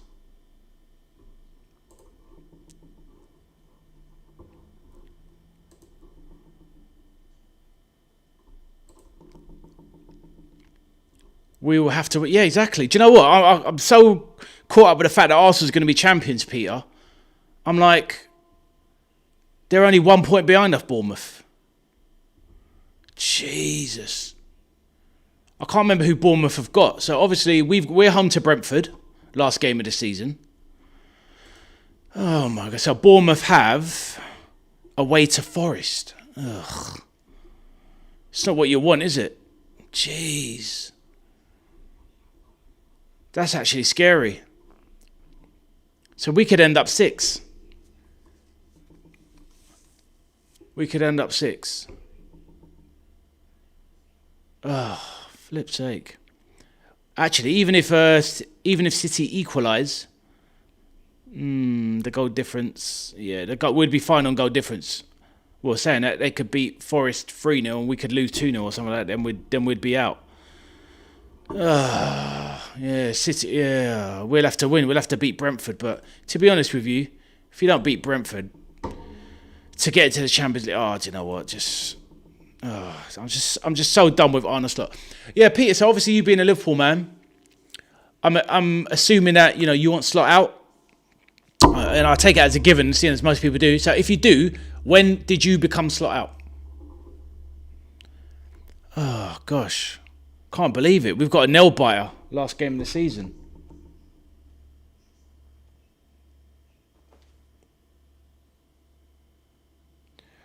Was you messaging me because Bournemouth are beating City, meaning that maybe Liverpool's in trouble? Is that why he's messaging me? I thought it was just because of Arsenal's about to be champions, but yeah, I'm doing a live stream now anyway, so yeah.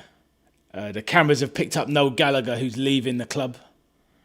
He looks gutted.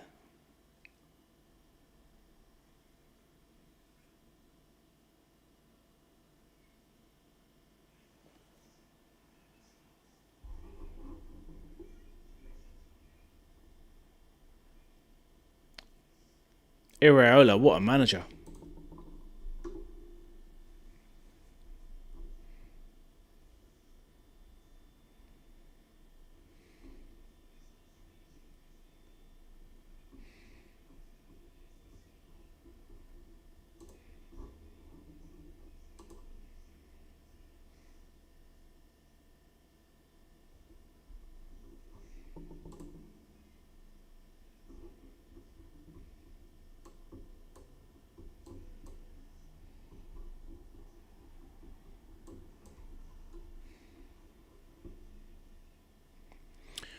Probably a few months ago, I was late to get to get Arne out party. Do you know what?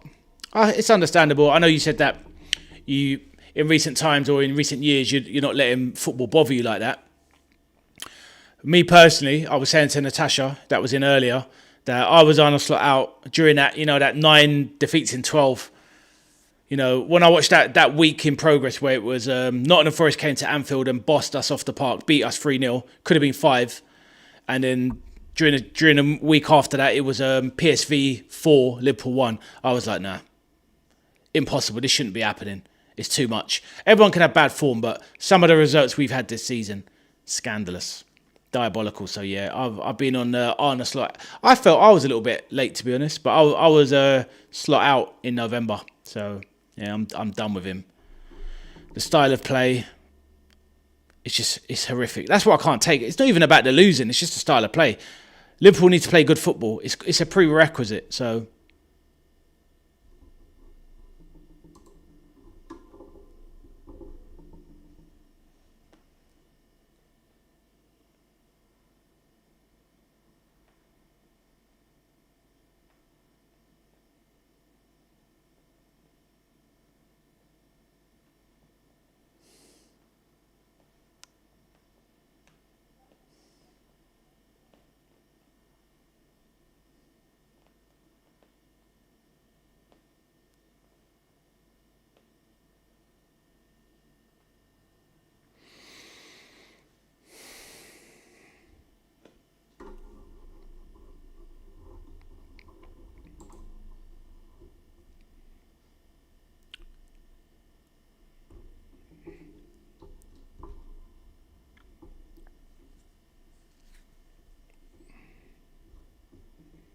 last couple of minutes for Man City. It's over. The title dream is practically over.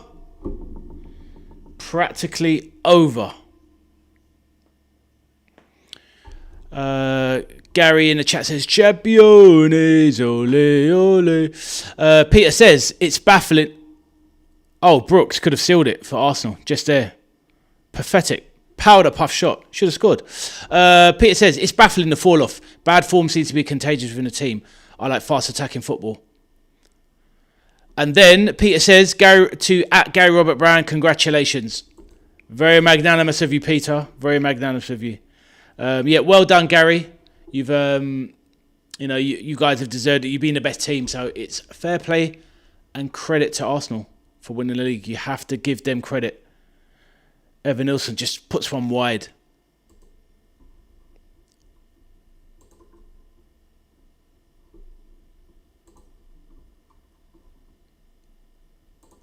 So have a quick... Oh, second half has kicked off. I'm going to leave that behind. Go back to the Tottenham game. It looks like it's over.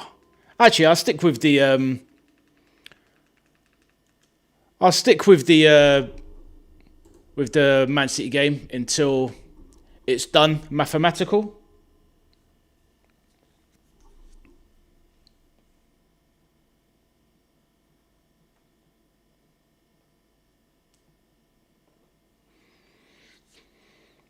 Yeah, well done once again, Gary, and to Cameron as well in the chats. I know that's, you know, you're a big Arsenal fan, so fair play to you both.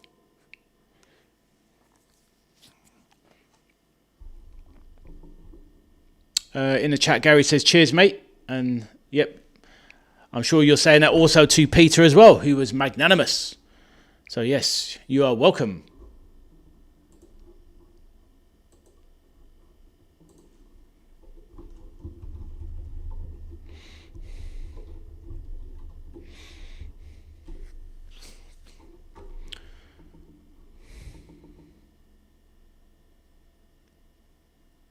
It's winding down. Last literal minutes.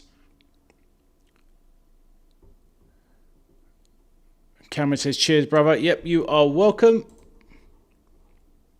Extra time, so we're just waiting for the final whistle to blow. Let me get the timer up. Brooks racing through. It's over. Oh, he's hit the post. Brooks hits the post. And that was nearly Man City's title over. I mean, it's going to be confirmed in a minute. Arsenal are champions, but it's going to happen. But that was nearly Brooks. Peter says, don't get too drunk.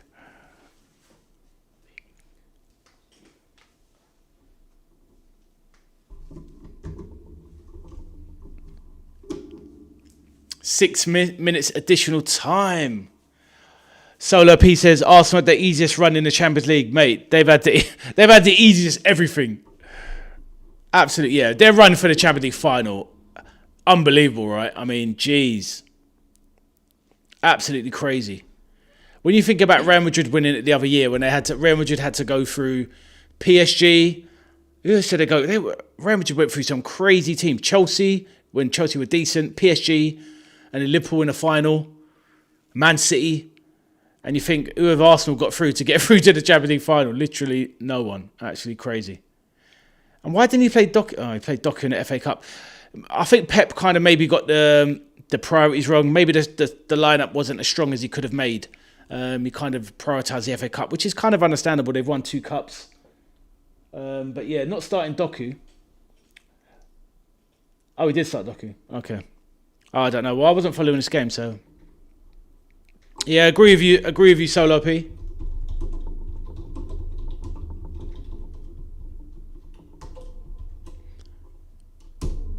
Very easy run. But Bournemouth, what a job. What a job he's done. Yeah, incredible. So it looks like there's going to be nothing about the final day. That's important. You know what? The biggest story now... The final game of the season is that Bournemouth are 1 point behind Liverpool. So maybe it's the race for the Champions League and to see if Tottenham or West Ham go down. Those are going to be the big deciding factors. So, and I'm worried. Bournemouth have got Forest away. The form they're in. Like Liverpool are needing favours from Forest now. It's like, unbelievable. But obviously Liverpool got to get their own job done by beating Brentford. But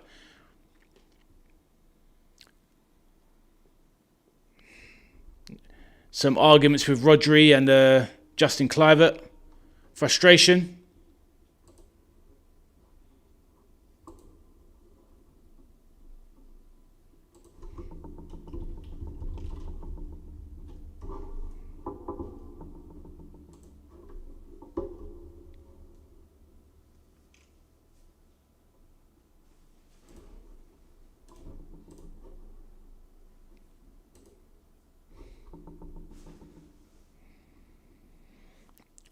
Three minutes to go. I'll get back to the Spurs West Ham game, but we might as well just see what's happening at the end of the City game.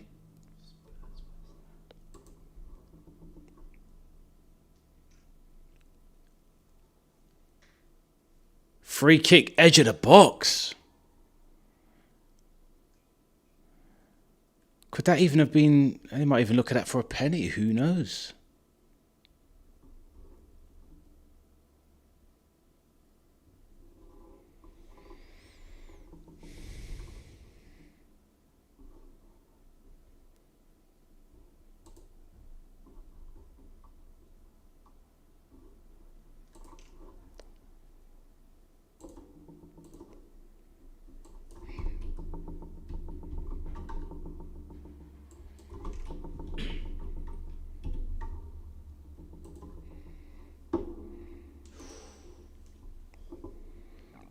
Right, great position for Manchester City. 2.5 minutes left of their campaign to stay in the title race, that is.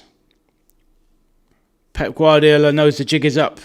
Maybe he shouldn't have... I don't understand the releasing the fact he's leaving. Why not do that at the end of the season? Why do that before? Maybe did that have a small effect on the City team today? Or was he trying to use that as a bit of a rallying cry? But Marmoush sets up over the ball. 19 yards out. Straight into the wall. Foden mishits.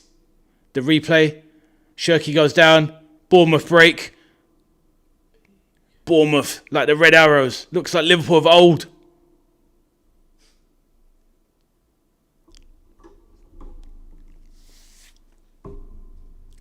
It's looking over.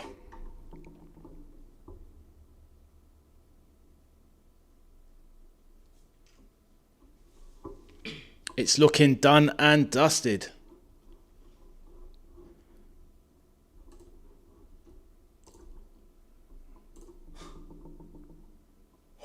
Oh my days, hit the post. Haaland! Oh, smashes one in, Haaland.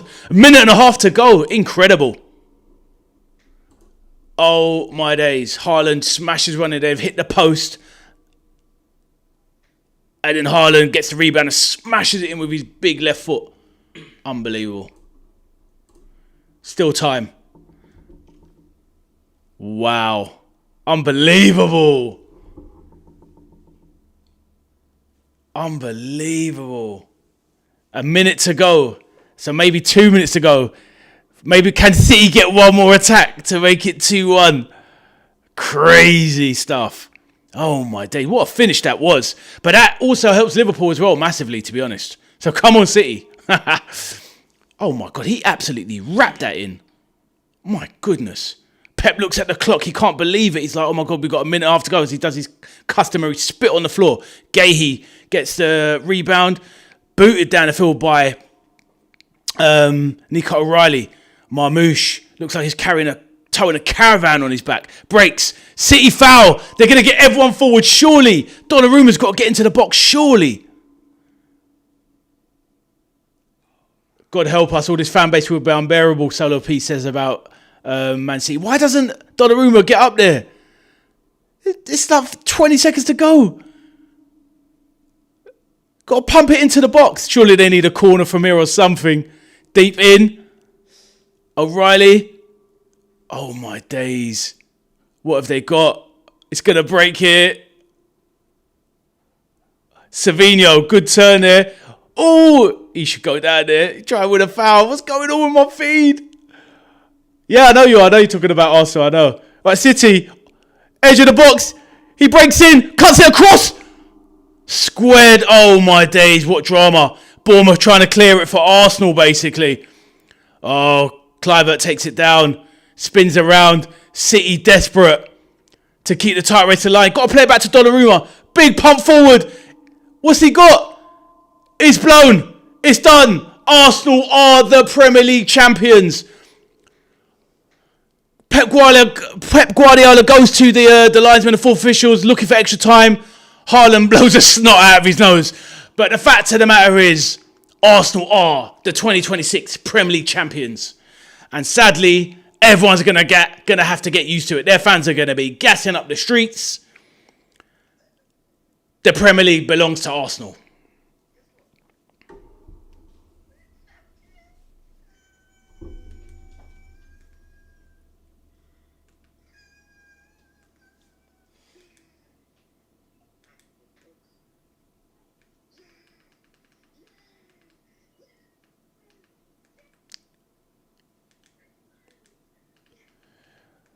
In the end, that draw really helps out Liverpool phenomenally, actually. So Liverpool get away with it, honestly, massively. The Coppish lads will be going into hiding. I know, they hate Arsenal. But that's the thing. They're kind of London-based and whatnot, so...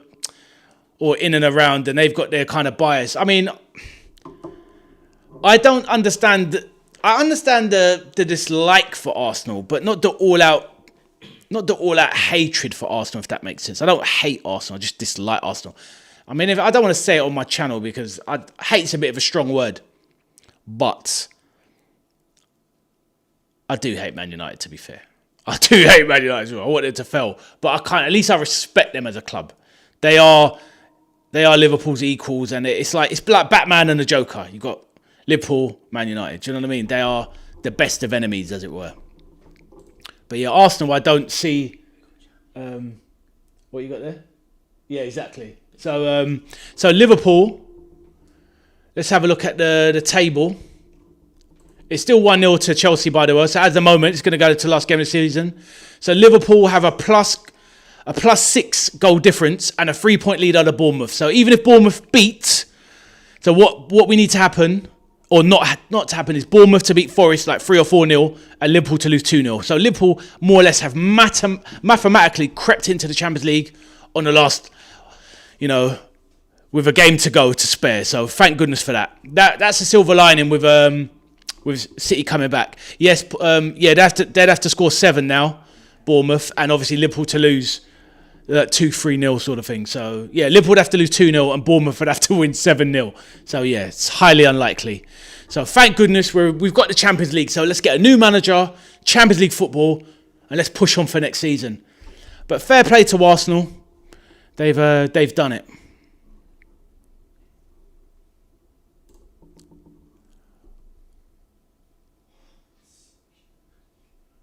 Ooh, headed by Richarlison. What is going on with my clock? Honestly, I took my eye off the ball.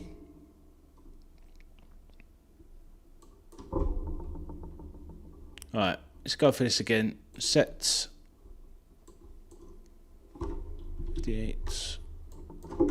25. Set.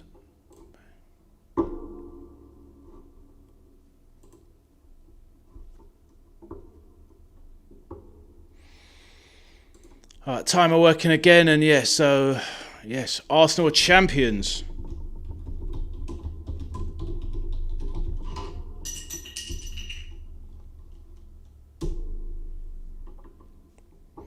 I'm sure Cameron and Gary in the chat are living their best life at the moment.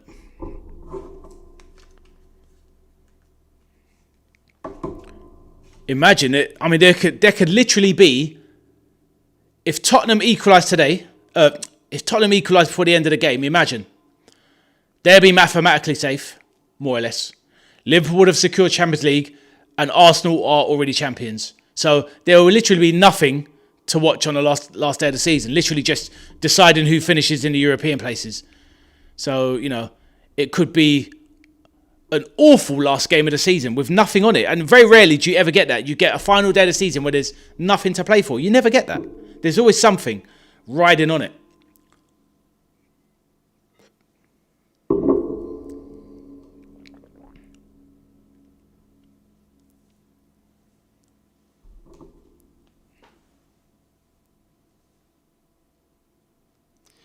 Doing a stream, can't listen.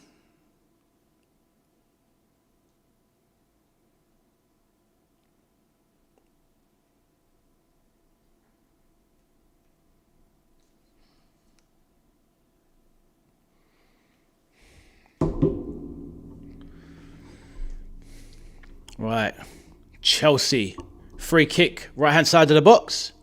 What have they got? 60 minutes in, 2/3 of the way through the match. Enzo Fernandez over this ball with Pedro Neto. Enzo lining one up, swings it in. Richarlison falls in the box. Goal kick. Going to be a free kick.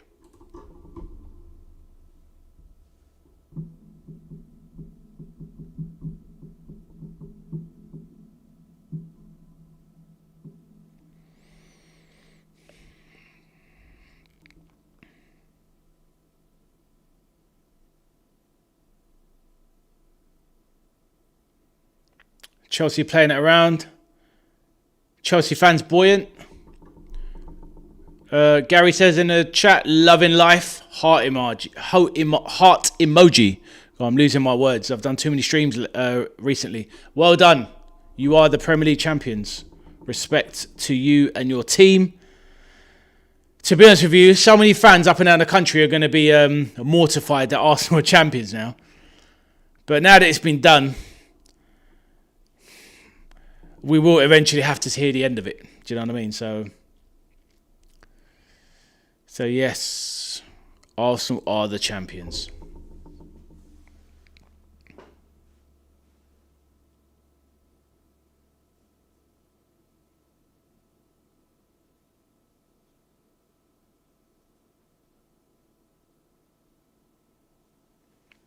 Let's have a look at the bottom of the table.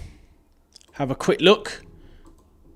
This game is a bit dry at the moment. Let's do a little refresh. Arsenal, insurmountable 5-point lead. They are the champions. They can end up on 85 points.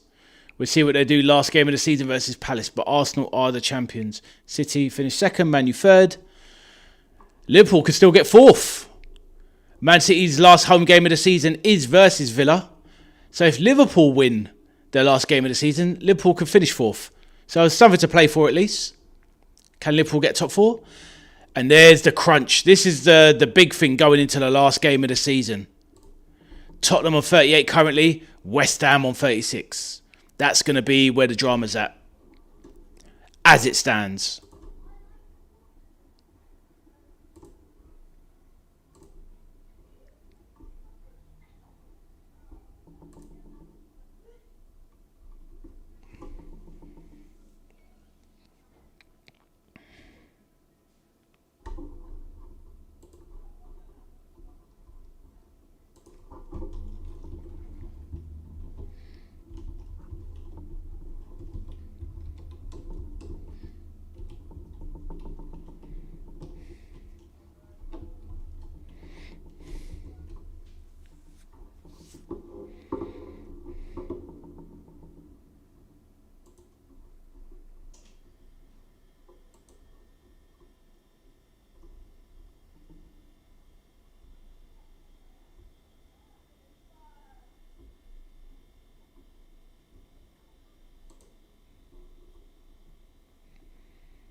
Peter says, I seen West Ham get relegated in 89.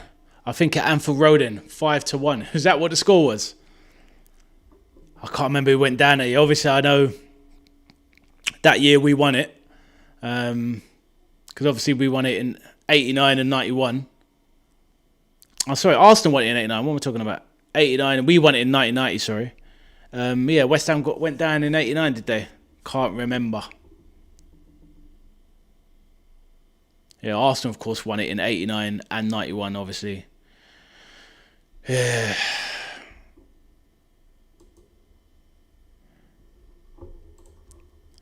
I read that one. Cameron says, yes, Gary, so happy with that mad emoji I've never seen before, and love hearts. But yes, well done, Cameron. You've been waiting a long time to be champion, so well done.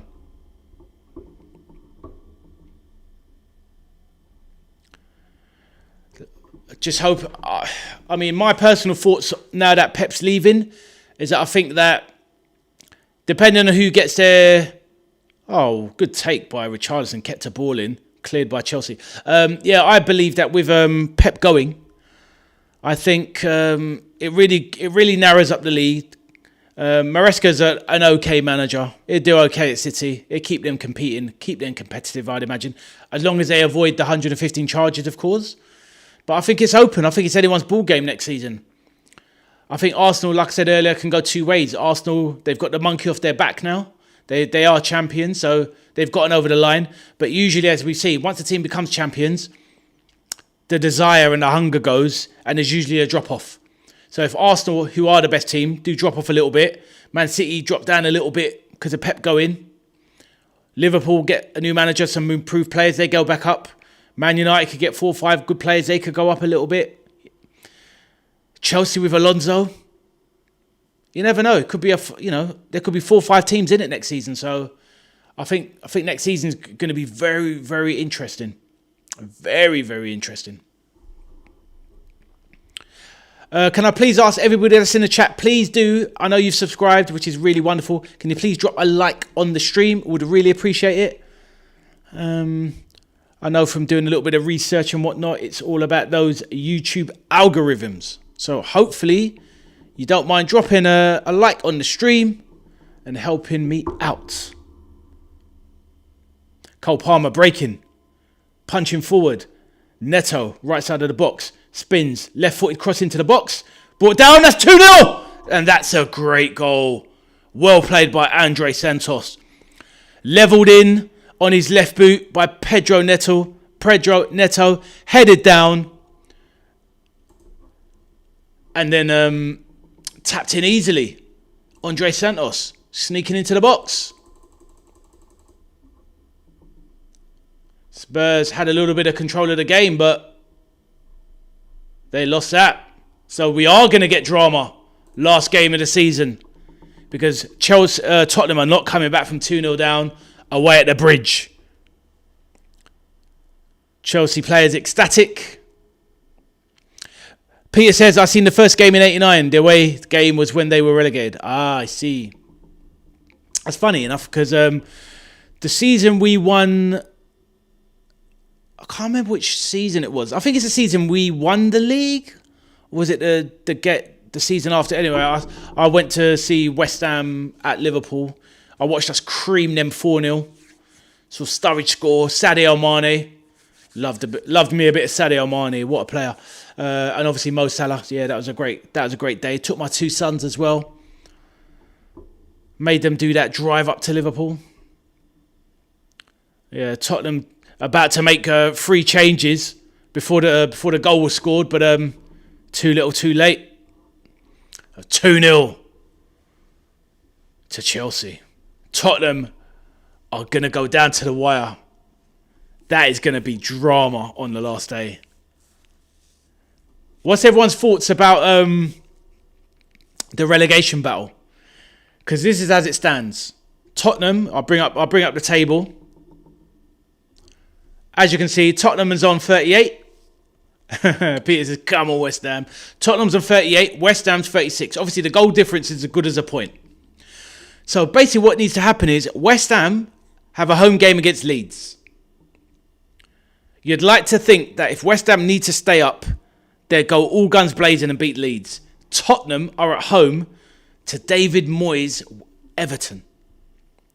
Can David Moyes bring his Everton boys, those sticky toffees, to the Tottenham Hotspur Stadium, beat Tottenham, West Ham win, and Tottenham go down? Can that happen? It's going to be incredible drama. The tension is going to be crazy on the Premier League. Solo P says, I still think the Hammers go down. Spurs just need a point. I hear what you're saying, but did you hear what I was saying there about David Moyes taking Everton to Tottenham last game of the season? Tottenham still struggling. Could they get beat by Everton? Everton as well, if you look at the table as well, look at Everton in 12th, 49. If they get a win, that could push them up to in and around the conference positions. Because I think up to 8th place, or maybe even 9th, gets conference. So maybe Everton have got something to play for. I'm surprised Everton blew their last game. That was a surprise defeat. But here go Chelsea, breaking his box, trying to destroy Tottenham's goal difference. Ooh, good save by Kinski, by Neto. I mean, yeah, the law of averages and probabilities are that West Ham will go down, but just never know. They need 3 points, and they've got a puncher's chance, haven't they? They've got a puncher's chance last game of the season. Yeah, I wouldn't be surprised if it's Peter's calling on the Blues to sink Tottenham. So, can Everton beat Tottenham and West Ham beat Leeds to send Tottenham down? That would be absolutely crazy.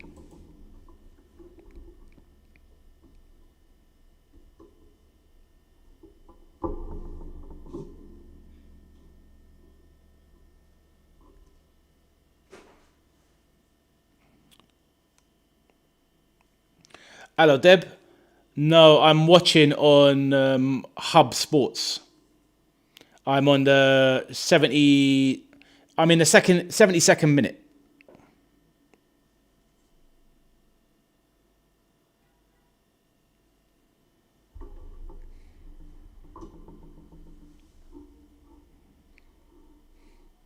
Ooh.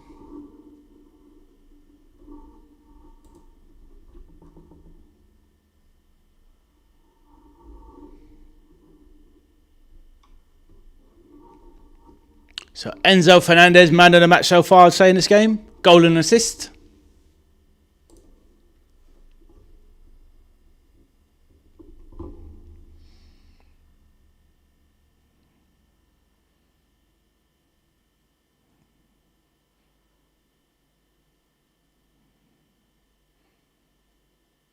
Just talking to my a friend of mine. She's a season ticket holder at She's a season ticket holder at Tottenham. What you're watching? What are you watching? You watching me? Are you watching me?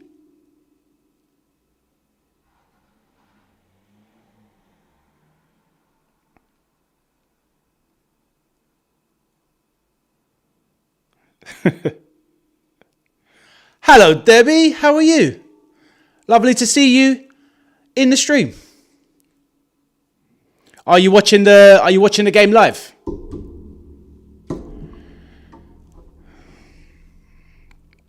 I've got a few people in the chat, Deb. They're they want Tottenham to go down badly. It's amazing how different fans feel about different clubs and yeah, it's crazy, really. Back heel. Richarlison, is that going to be offside? Tottenham goal. Richarlison, the danger man. 2-1. They just need a point now. They just need one more goal to get that point.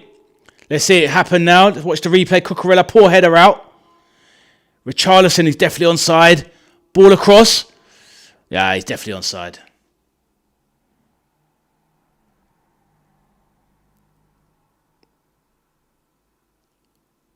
Well done. Well done by Papa Matassar. Hartel just about plays him onside. Mate, Richarlison. Do you know what? Natasha earlier in the chat, she's a Liverpool fan. She's not against us getting Richarlison. I was like, no. That's going too far. That guy hates Liverpool. Always does us.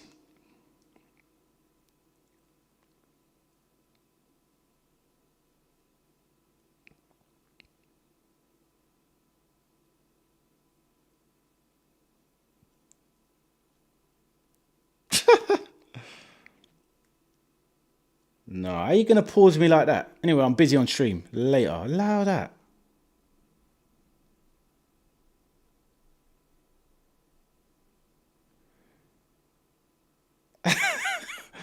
No, that's wild. I need to sort that out. That's so bad. That freeze frame is scandalous. How did YouTube do me like that? No, I need to edit that. That's disgraceful. I just got shown my face getting paused at one of the worst angles I've ever seen in my life. It's absolutely diabolical. I look shocking. It's so bad.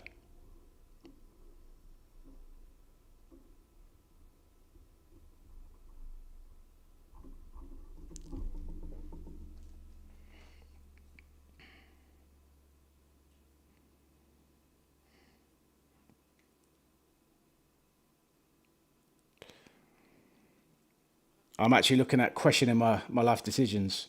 Like, I looked at all my shorts, look at all my shorts, and none of them start like that. So I don't know how you've paused it on the perfect angle to make me look like the guy out of the Goonies. It's just disgraceful. I'm getting bantered here by my son. Absolutely tragic. You're rolling on the floor. My street cred is rolling on the floor.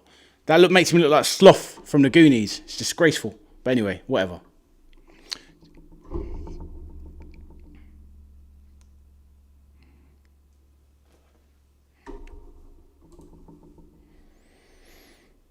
All right, Pedro Neto, right wing. Stands up Jed Spence.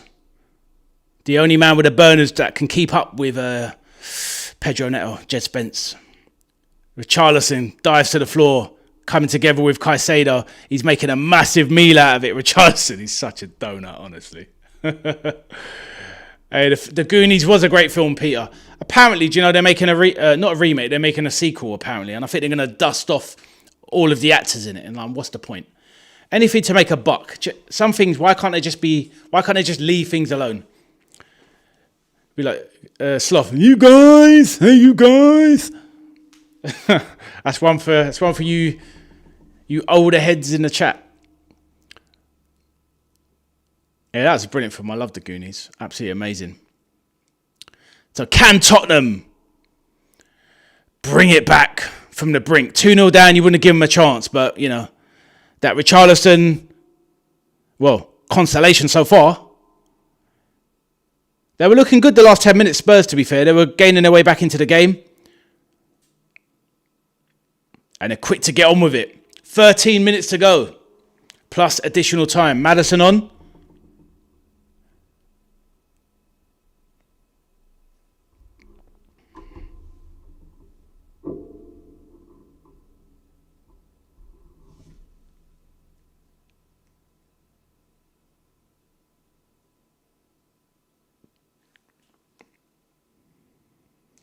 If you're watching the stream, make sure you like the stream, please. Thank you. That's the least you can do after sloughing me off like that.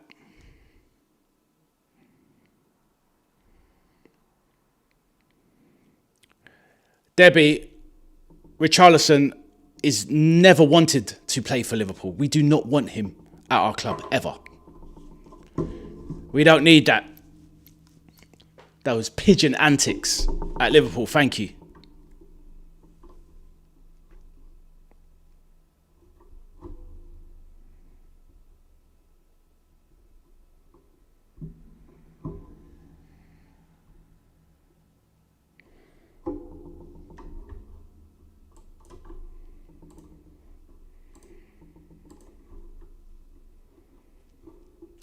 The thing is, though, to give him his credit, Richarlison, the amount of clutch goals this guy scores, a lot of times the goals amount to nothing, but that's only because Tottenham have been in such poor form over the last 2.5 seasons. But the amount of times when he's the one that gets them back into the game, or at least gives them hope. So for whatever people want to say about Richarlison, he is Brazil's, he's a Brazilian number 9. Probably the player that probably starts for them this in this World Cup. Maybe Neymar actually has been recalled, but he's a starter for Brazil basically. He scores clutch goals, and he's a good finisher. He's just obviously lacking something in his game. Right, Jed Spence, left wing, crosses it into the box. Cleared by Palmer and Caicedo. Launched over, Van der Ven collects Jed Spence. Oh, nice turn by Spence. Burst clear, drive, strong, edge of the box to Maddison, who looks miles off it. Maddison looks like he's towing a caravan, honestly. Long ball, Delap, what's he got? Covering back by the Tottenham defenders. Position good, no. Enzo Fernandez, well done by Enzo Fernandez. He absolutely bought that free kick there. Very clever play.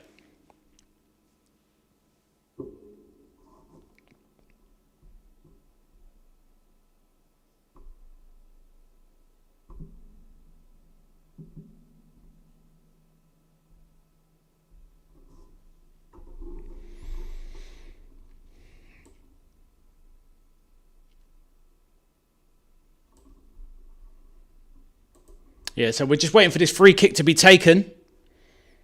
It's in a beautiful position. It's 20 yards out.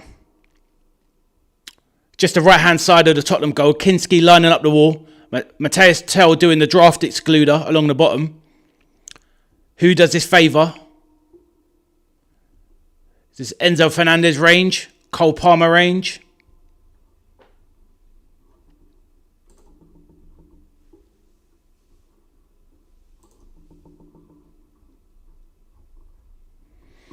I'm just glad that City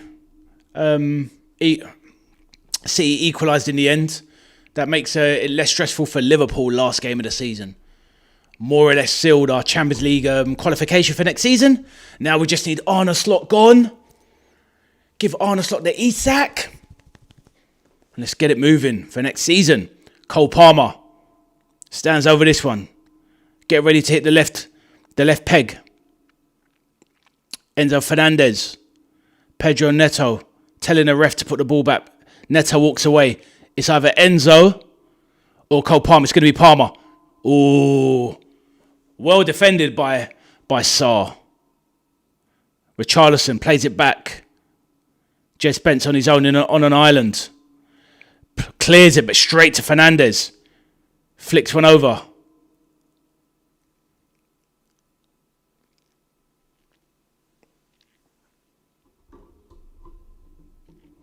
Richarlison not in the World Cup squad, Debbie. Oh, thanks for that. Yeah, well, the thing is, I was just highlighting the fact that he is a Brazilian international. And obviously, he could still make it, depending on call-ups. He's probably in their reserve squad. But I don't know who the Brazilian number 9 is at the moment. Obviously, you could have Neymar. He's been called up.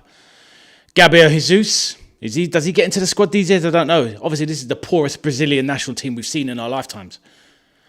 Actually, saying that, you're all football fans. Have you seen the Brazilian World Cup advert with Carlo Ancelotti? It's a throwback. It's a 4-minute advert. But honestly, if you've got 4 minutes to spare and you love football, type in Brazilian World Cup advert 2026. It is sensational. It's a love letter to Brazilian football. It's brilliant.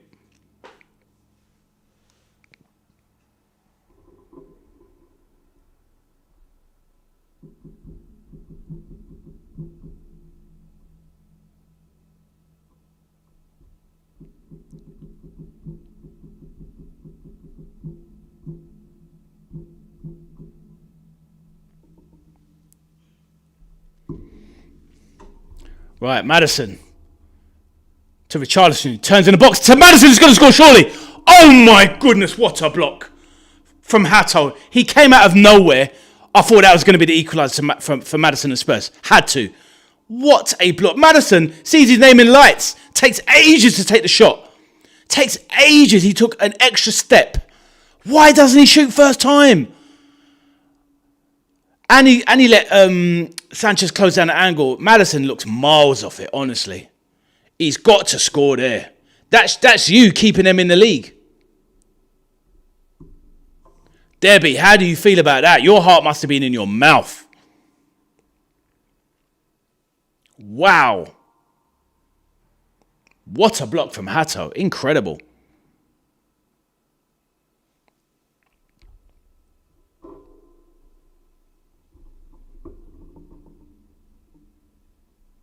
Players falling up. Oh, what's going on? This is what I mean about modern football. The jostling in the box. Everyone grabbing and gripping and jumping and fouling each other. It's disgusting. Tottenham think they should have a penalty. Let's have a look here. So much holding in the box. Honestly, it's ridiculous. Jeez, the wrestling that's crazy. I mean, do you know what? Eventually, someone's going to get a penalty for all this crap that these lot are doing. Andre Santos has got Richarlison's shirt, ripping it. So it's just, yeah, it's horrible. I hate the way football's gone. It's really, really nauseating stuff. Cucurella gripping Van der Ven. Just literally just drags him to the ground. It's ridiculous. Van der Ven saying, what's going on? Like, it's crazy. Football is just in the mud. Honestly, they've got to sort out corner taking and the rules in and around it. It's disgusting. Richarlison getting grabbed by Santos. Tottenham players holding each other. Everyone's got handfuls of shirts. It's disgusting. Peter says there's really interesting story about Corinthian Casuals, a London club, I think, and Brazilian football. What's the story, Peter? I know it might be a bit long one, so you probably can't type it out, but is it something that I should look up or anything like that? Always happy to, if it's going to be something interesting about the beautiful game. But yeah, like I said, anyone watches that World Cup advert, 2026 Brazil, really good.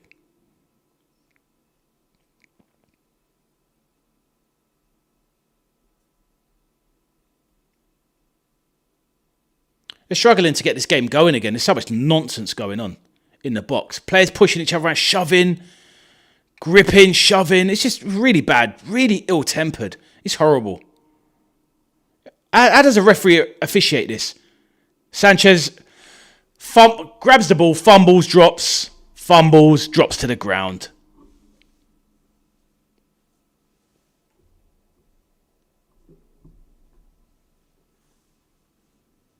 So, 3 minutes to go.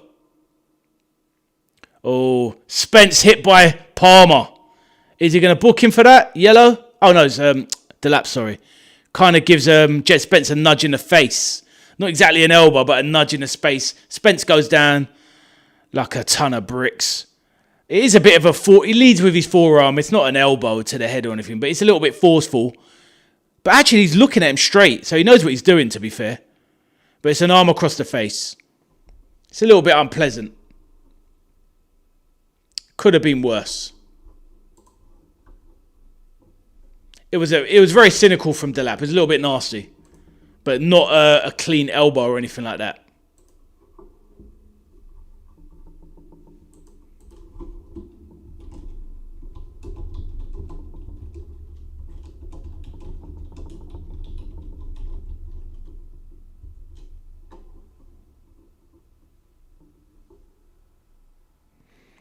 Right, Kinski lays it out. Danzo lost one into midfield. Richarlison flicks one on.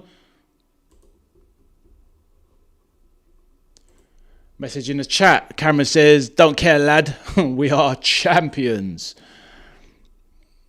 Yeah, it's a good night for the Arsenal. Debbie, if you're still watching, what do you think of your nearest and dearest Arsenal? Arsenal are champions. Could it be the nightmare scenario for your team, Debbie? Arsenal champions and Tottenham go down next Sunday. Let me know. I know you're not in the comments, but you can let me know.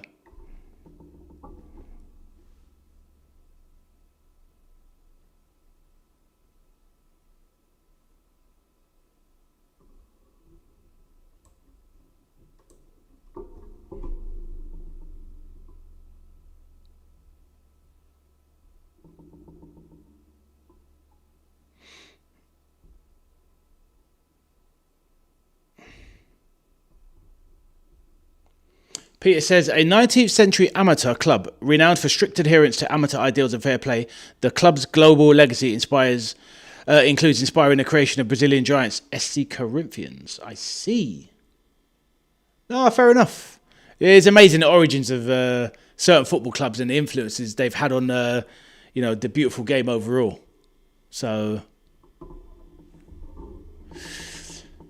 Gary does that squawking mouthy face. Obviously that's you in response to Cameron saying we are champions. Yes, two happy gooners in the chat. 89th minute. What have Tottenham got? Let's see how much additional time there is.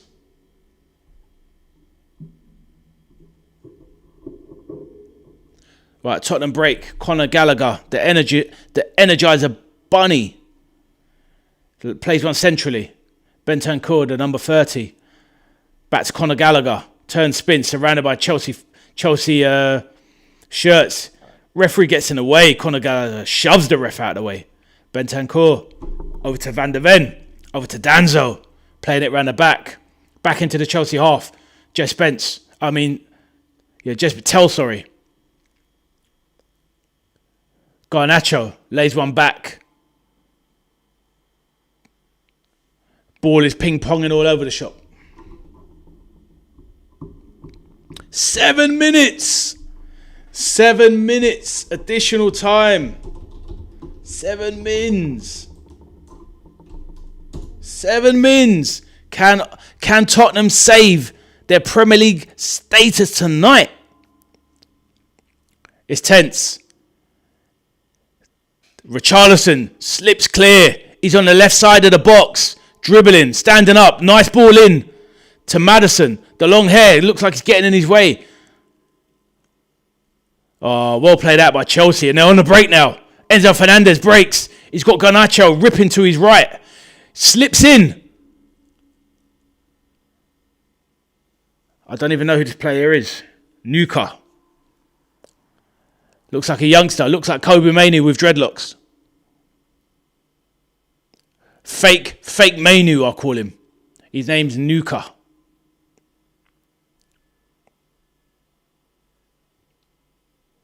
Andre Santos.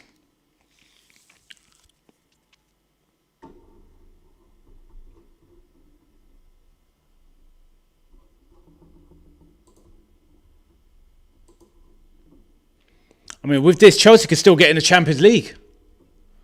So, you know, they still got everything to play for, Chelsea.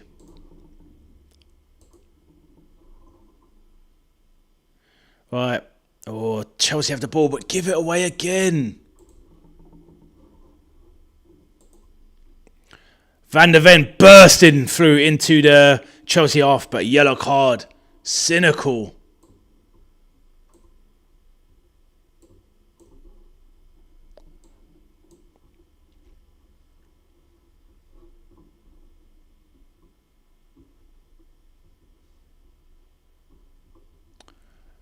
Gary says, there's a really good Liverpool FC amateur league blogger on YouTube called Mary McArrow. I've seen it on her channel. She has a very interesting channel, does match vlogs at Anfield. I'll check that out. That sounds interesting.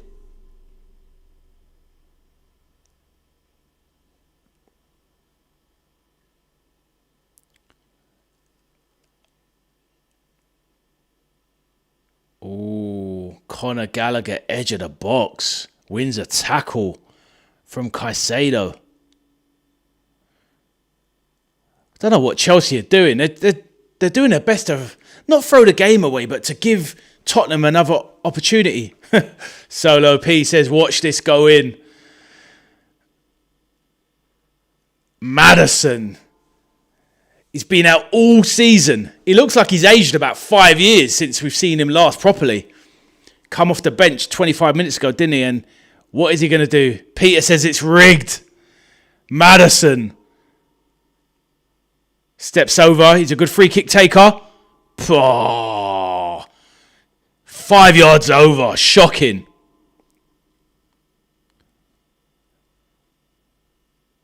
Maybe he's going to need another one. He's going to have to put that down as being a sighter. But yeah, that was a trash free kick from Maddison. The Tottenham fans, some of them in the crowd, hands covering their mouths, they are worried. It's rigged. Hiding behind the couch stuff, Peter says. Desperate for Spurs to go down. That's wild, man. I've never known a Liverpool fan to despise Spurs as much as you. It's just different. It's so wild how we're all so different about clubs. I actually like Spurs, to be fair. I don't mind Spurs. It's always been Arsenal, the team in London I don't like, but I don't mind Spurs. I've always had a bit of a soft spot for Spurs personally. One of my good friends, she's a season ticket holder, and the first thing I thought about when Spurs go down is I don't want them to go down for her, to be honest. But if they do go down, I'm taking Archie Gray and I'm taking Jed Spence. Right, Bentancur whips one to the side of the box. Nods down. Nodded down by Tell, but to no one. What a naff knockdown that was. That was tragic.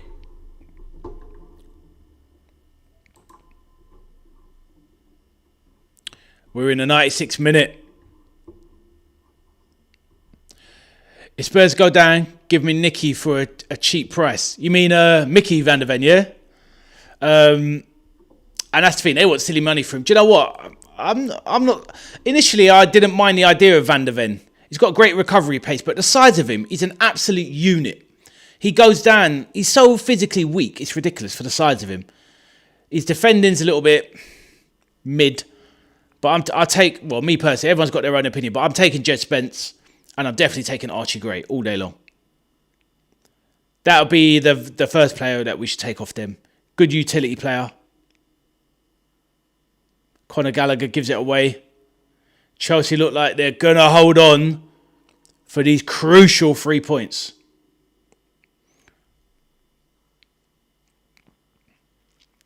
Danso legs it across the pitch. Right side, but in his own half. Needs to get it into the Chelsea box.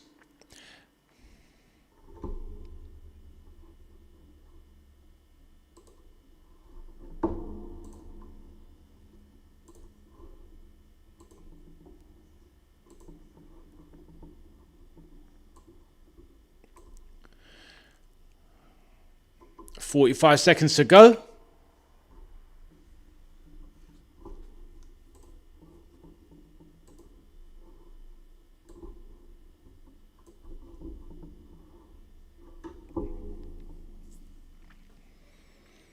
Bentancur fouled. Surely you're going to have to pump everyone forward. I was amazed that Donnarumma did not go up for that last free kick. I was astounded he didn't go up. Right, played into the middle. Maddison turns, spins, look for the option. Lined up. Tell. Edge of the box. Straight into Sanchez's hands from Tell. What was that? Awful from Matisse Tell. Absolute rubbish. He's got the whole goal to, not the goal, he's got the whole box, the width of the box to aim for, and he just plays a back pass to the keeper. And that's the final whistle. Spurs lose 2-1 at the Bridge, where they always lose. Also, as usual, I didn't update the score. Customary. I need to invest in some kind of overlay auto graphics or something, because I'm hopeless at adjusting this clock. But never mind. It's all a learning process. But that is the end of the game. Peter says, "Oh dear, your heart's bleeding, Peter, for Spurs, no doubt." So it's going to go down to the wire. Next weekend, next Sunday, it's going to be big showdown. West Ham at home to Leeds. Tottenham at home to Everton. It's going to be spicy. I've just got a feeling something crazy is going to happen. I said it a few weeks ago. I actually think, honestly, heart of hearts, I said it a few weeks ago. I think West Ham's going to beat Leeds and I think Everton's going to beat Tottenham. I actually think it's going to happen. It's not what I want to happen. I'm not saying that's what I'm manifesting. It's just what I think is going to happen. I think West Ham will get the job done against Leeds. And I've just got a sneaky feeling that Everton beat Tottenham. It's just one of those things. Anything could happen, obviously, on the day. You could get a yellow card situation. You could get, something, a dodgy decision going, a sending off, or an injury or whatever. Penalty go this way or the other. But I actually think that's what's going to happen. Peter says he supports Everton now, so you're blue nose for the day next Sunday, Peter. A blue nose for the day, but it's going to be good. It's going to be good. I'm just glad that Liverpool, we're not going to potentially be in any danger of losing the top four, but it's actually criminal to fall from champions. Now we are the deposed champions, to hoping and praying that Bournemouth don't get a result. And we sneak into the back door of the Champions League 5th spot. What an absolute joke. Saying that, I think Man City will win their final game of the season for Pep. That means they'll beat Villa. And that means if we beat Brentford, then Liverpool finish 4th. So it could be all musical chairs next Sunday. I think that's a likely scenario, to be honest. Liverpool should beat Brentford. Last game of the season, home game. Try and give the fans something good to go off with into the summer. Beat Brentford, climb into 4th, and sack the manager, and move on from there. So interesting games. Interesting games is going to be next weekend.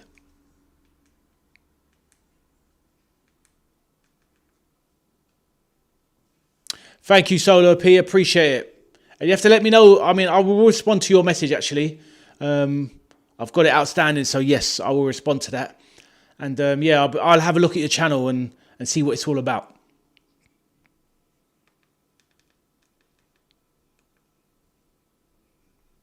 It's amazing how many of us, how many Liverpool fans there are in London. Do you know what I mean? London, and there's the London Reds they're massive amount of Liverpool fans in London. All usually of a certain generation, but obviously as well, you get a lot of the younger generation in London are Liverpool fans as well, due to obviously Jurgen Klopp, etc., and what he was managed to bring with the boys.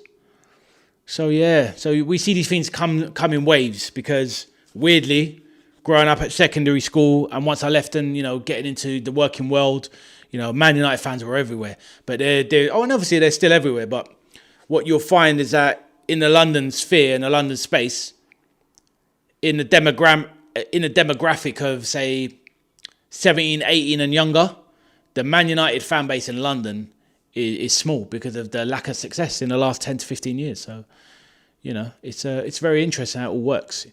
Because obviously, glory hunters everywhere.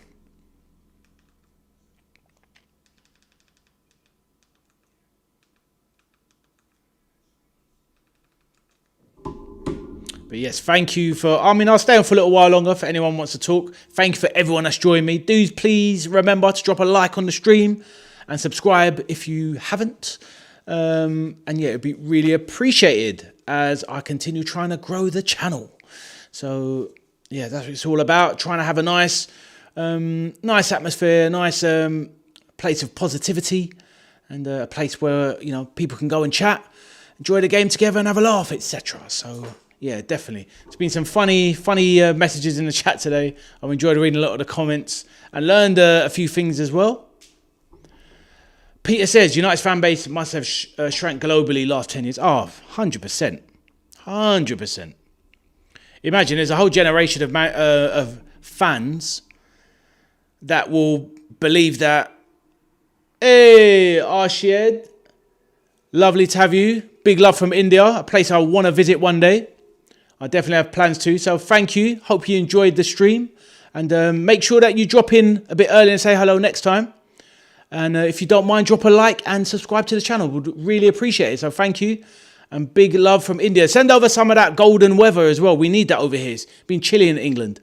But yeah, Pete, I was saying, like you're spot on, because there's going to be a certain demographic that are going to... Imagine, we live in an age where people of a certain age group, especially like young kids that are kind of just getting into football, like say 11, 12 years and younger, they're going to believe that Manchester City are a bigger team than Man United. Do you know what I mean? That's the crazy world that we're living, just because of the way the media is now and the way things are portrayed and the success of the two clubs. So it's absolutely incredible how things can be seen. Done. We'll clock in early next time. Bosh! You're the man. Thank you, Osh. Really appreciate it. What time is it over there anyway? India, if I went off estimations, India is going to be at least 7 hours time difference to the UK, I think.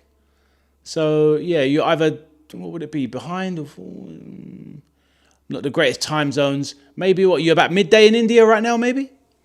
But yes, be welcome to have you on board, have a chat. And, yeah, what is your team, Ash? I'm assuming you're a Liverpool fan? 3 a.m, so 7 hours. Is that 7 hours? So we've got 5 hours difference. Okay. Oh, wow. Late. What are you still doing up at 3 a.m, man? That is late, but yeah, respect to you. Obviously, I guess you're obviously catching the football, right? Man, that's the thing. See, some of the overseas fans do not get the credit they deserve, because people clock in to watch football at the craziest hours. Like, imagine us, we're sport here, because this is obviously the home of football. And obviously the time zones work for us, but there's fans all over the world getting up to watch football at all sorts of times of the night, the morning, etc. It's crazy. Yeah, facts. 100%. I mean, honestly, some of these clubs need to understand what it means. So when somebody, because I mean, I'm going into one now, because like, Ash, what we've had in the British media is that a journalist this week actually labelled certain Liverpool fans as E-fans, saying that the petition to get Slot out and all of these kind of people making a voice heard, that fans around the world in other countries such as yourself in India or Australia, etc., they're E-fans. And even ones in England that don't go to the games regularly, not the match goer, saying that we're electronic fans. Like, you're joking me. Like, there's people in Liverpool that won't get up at 3 a.m. to watch Liverpool. Do you know what I mean? I mean, obviously there will be, but it's criminal how undervalued people can be and how people can be bracketed. It's nonsense. No, but so fair play to you for being up at these times. Ash says, Prem night with some beers and biryani. Oh, that sounds like heaven. I'm not a big drinker anymore myself, but sign me up for the biryani all day long. Saying that, I'm fire retardant when it comes to heat. So I'm a man. When I eat out and have an Indian or get a takeaway, I get a fal. And obviously you're from India, so you'll know how potent a fal is. So yeah, I am all about the fal. Not even tandoori, not even a boosted tandoori. Just get me a fal all day long.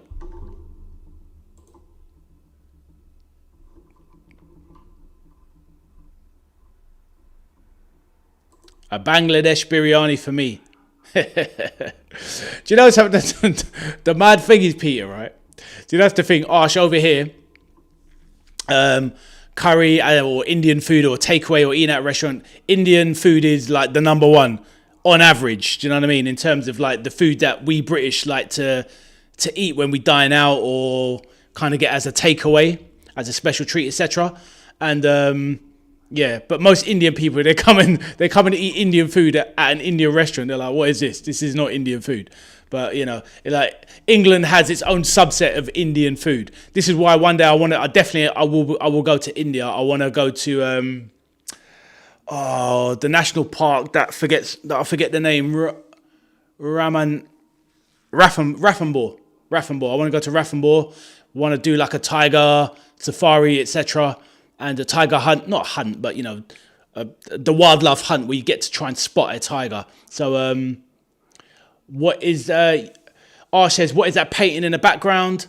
That is my son, and that is one of my son's pictures there.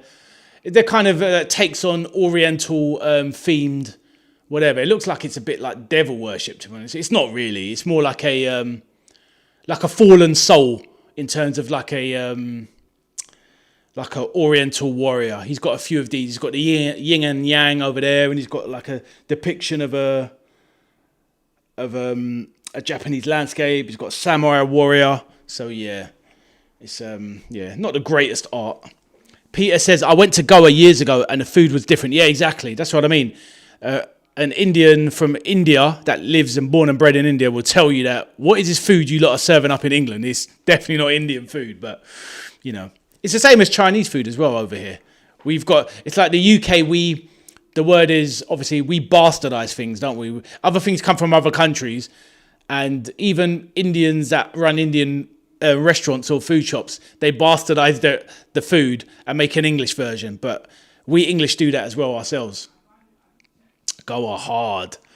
Yeah, one day, I mean, that's the thing. I want to check out many things. Powerful painting, duality, clever kid. Yeah, my son, he's quite deep like that. He's only 21. That's my middle son. I have 3 sons. I have 3 sons. 26, 20, and 17. So yes, 3 boys I was blessed with. Didn't want daughters. Only wanted sons. So yeah, I've got 3 sons. So happy days. But yeah, India is definitely on my to-do list. Japan is my number 1. That's always been my dream destination. I've been to many countries, but I've always wanted to go to Japan. And India is a close second. I've been to the States many times. Thank you, Peter. Have you got family yourself? Not to pry, because you never know. You can ask a question in the chat, and some people go through struggles and whatnot. Some people lose family and whatnot. So it's one of those things. It's hard to ask, but hopefully, you know, you've got a happy, healthy family, and you've got that blessings in your life. You, Arsh, everyone else that was in earlier, Natasha, Solo P. Hopefully, everyone is doing well and positive. But yeah, Arsh, it's lovely to have you on board, and yeah, definitely pop in earlier next time. Obviously, we've got the Premier League game on Sunday. I'll definitely be covering the Liverpool game on Sunday, so it'd be lovely to have Liverpool fans in, and hopefully we can watch ourselves get mathematically over the line for Champions League. And Arsh, I am assuming you're a Liverpool fan. I don't know. China has the most interesting history to me. Oh, it is amazing, isn't it? Some of the history there and whatnot. Yeah, absolutely phenomenal. Absolutely phenomenal. The funny thing about China, though, my nephew went there. He went to China. When did he go? And my niece went as well at different times. And the one thing they said from there, the food was horrendous. So I don't know. I think we're the ones over here that are culturally challenged when it comes to food. I mean, obviously, look, I like a Sunday roast as much as the next one. Oh, you have a nephew and niece, Peter. Nice. I have... what's it called? Yeah, I like an English roast as much as the next person. But when that is your top dish, Yeah, we're struggling over here for food. Yeah, give me the food of most other countries any day of the week. I do love Italian food, Oriental food, as in Thai. Love Thai. Yeah, but Indian food, love Indian food. Getting hungry now thinking about it. But yes, yeah, such a good chat tonight. Honestly, the last few streams I've done, it's been so enjoyable chatting to people, new people coming in all the time, such friendly people, just having chats and sharing other things other than just football, but sharing these things around football. It's beautiful, and that's what football does, doesn't it? It just brings people together in such a lovely way. So it's really made me happy to start this journey on the old YouTube.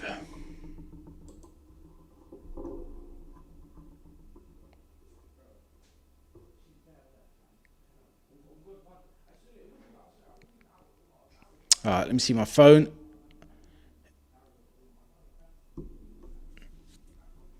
Nope, I thought that was my friend Debbie sending me a message about Spurs. She's probably fuming and worried.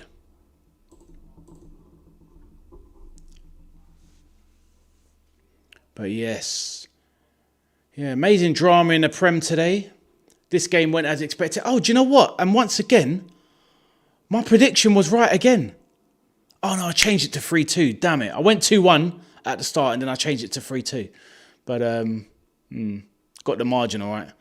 So I was nearly 3 for 3 predicted scores. So yeah, all good. The judge, Ade the judge.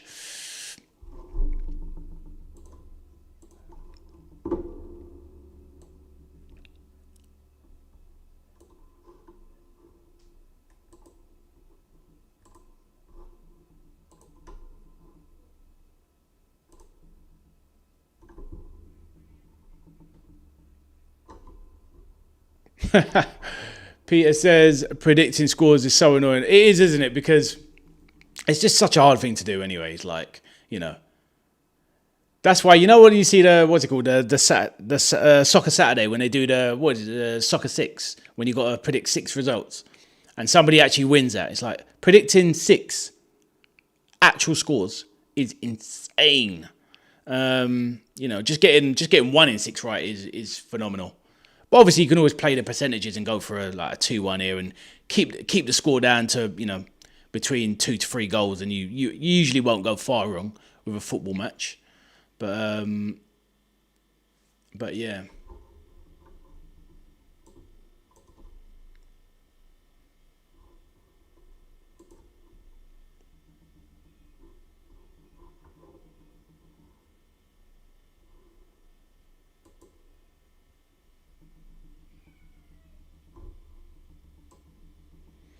But yes, we live in a world where Arsenal are champions, people. Unbelievable.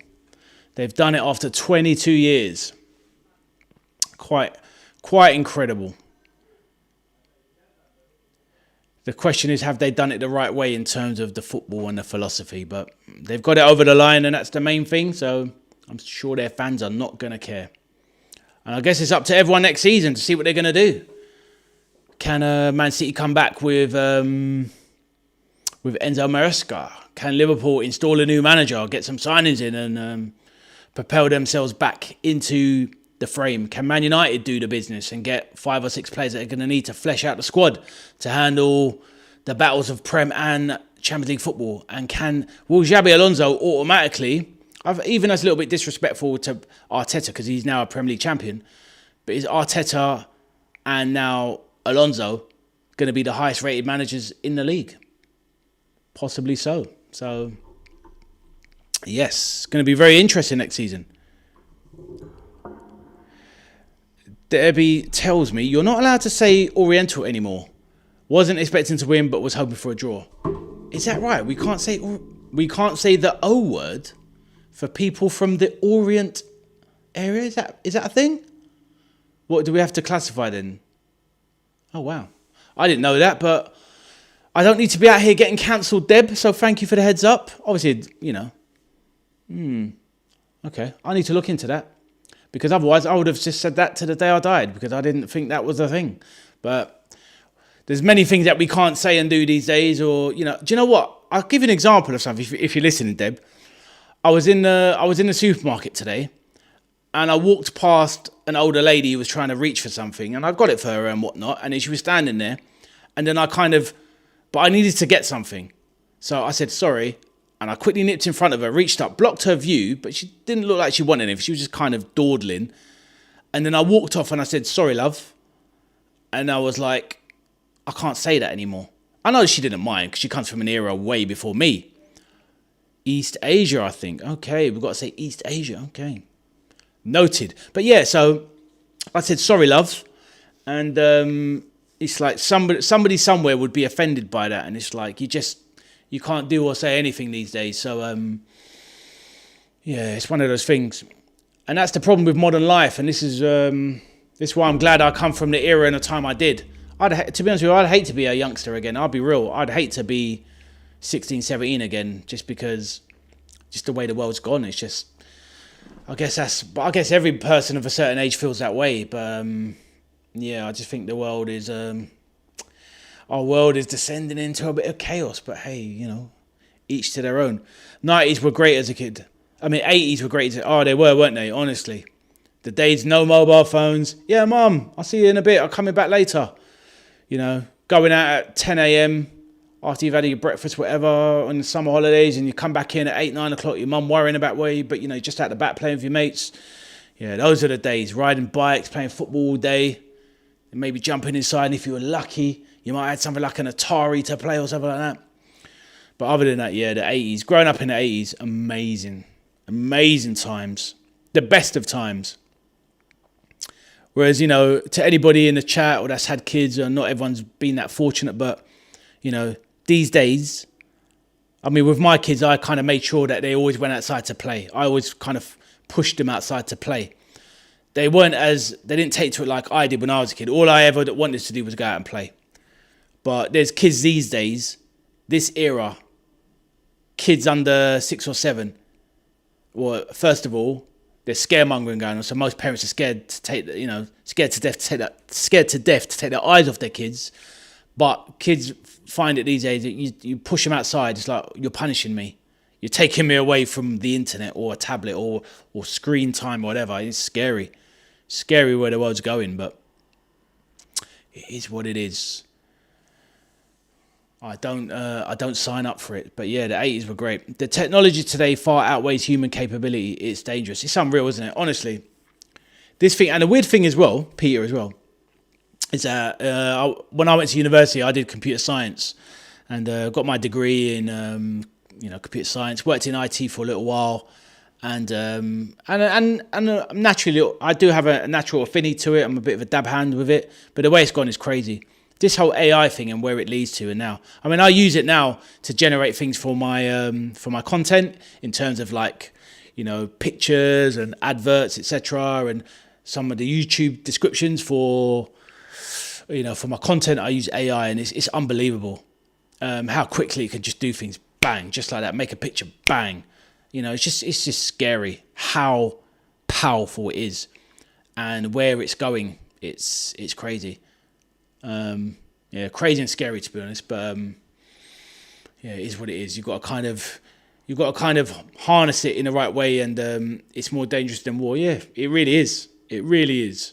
And I think that's the positive thing about being slightly older than the average youngster these days, or, you know, being in your 40s and above, because you're kind of on the edge of things where you're being left behind by these things, and you're not as important in terms of where the world's going, because the way the system is kind of programmed or pushed, the economy and all that, it's not to grab the likes of ourselves that are of a certain age. They're there to get its paws in the youngsters turning into their 20s, the next gen of really strong workers in the offices and whatnot, and they just want to get their claws in and grab them as much out of them as possible. Whereas a lot of us at a certain age, we steer clear of the technology or distance ourselves from social media. For example, like, I still don't really have much social media, even though I'm trying to grow a YouTube and Twitch channel. But I feel I need to embrace it a bit more, but I still keep it at an arm's length because it just doesn't feel like home, like using social media and letting it invade your life so much. So yeah, I'm trying to limit. I've always tried to limit it, and now I will definitely try and use it as a tool, but I'll kind of keep it at arm's length as well as I smash my microphone all over the gaff. So yeah, it is interesting where the world is going. Yeah, 100%.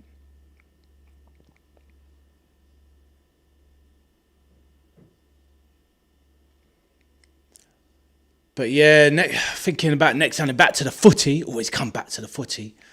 Yeah, these games next weekend. It's amazing that it didn't go down to the final day of the season. The title race feels like a bit of an anti-climax. That does.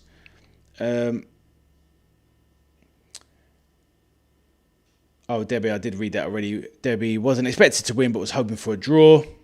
Yeah, of course, if a draw keeps Tottenham safe. But to be honest with you, it's in your hands. One more game. Avoid defeat at Everton. Keep your status. Lose to Everton. Deserve to go down, sadly. And that is just the way it is. But on that note, lovely people, I'm going to start wrapping up the stream because it is getting late. So thank you everyone for joining me. It's been an absolute pleasure. Shooting a breeze with you all. Following the football, having a laugh, having a chat, learning a few things, welcoming new people into the chat and to the channel. It's been an absolutely beautiful thing for me. So on that note, I'll say goodnight to you all. My name is Ade. I'm the veteran arcade soldier.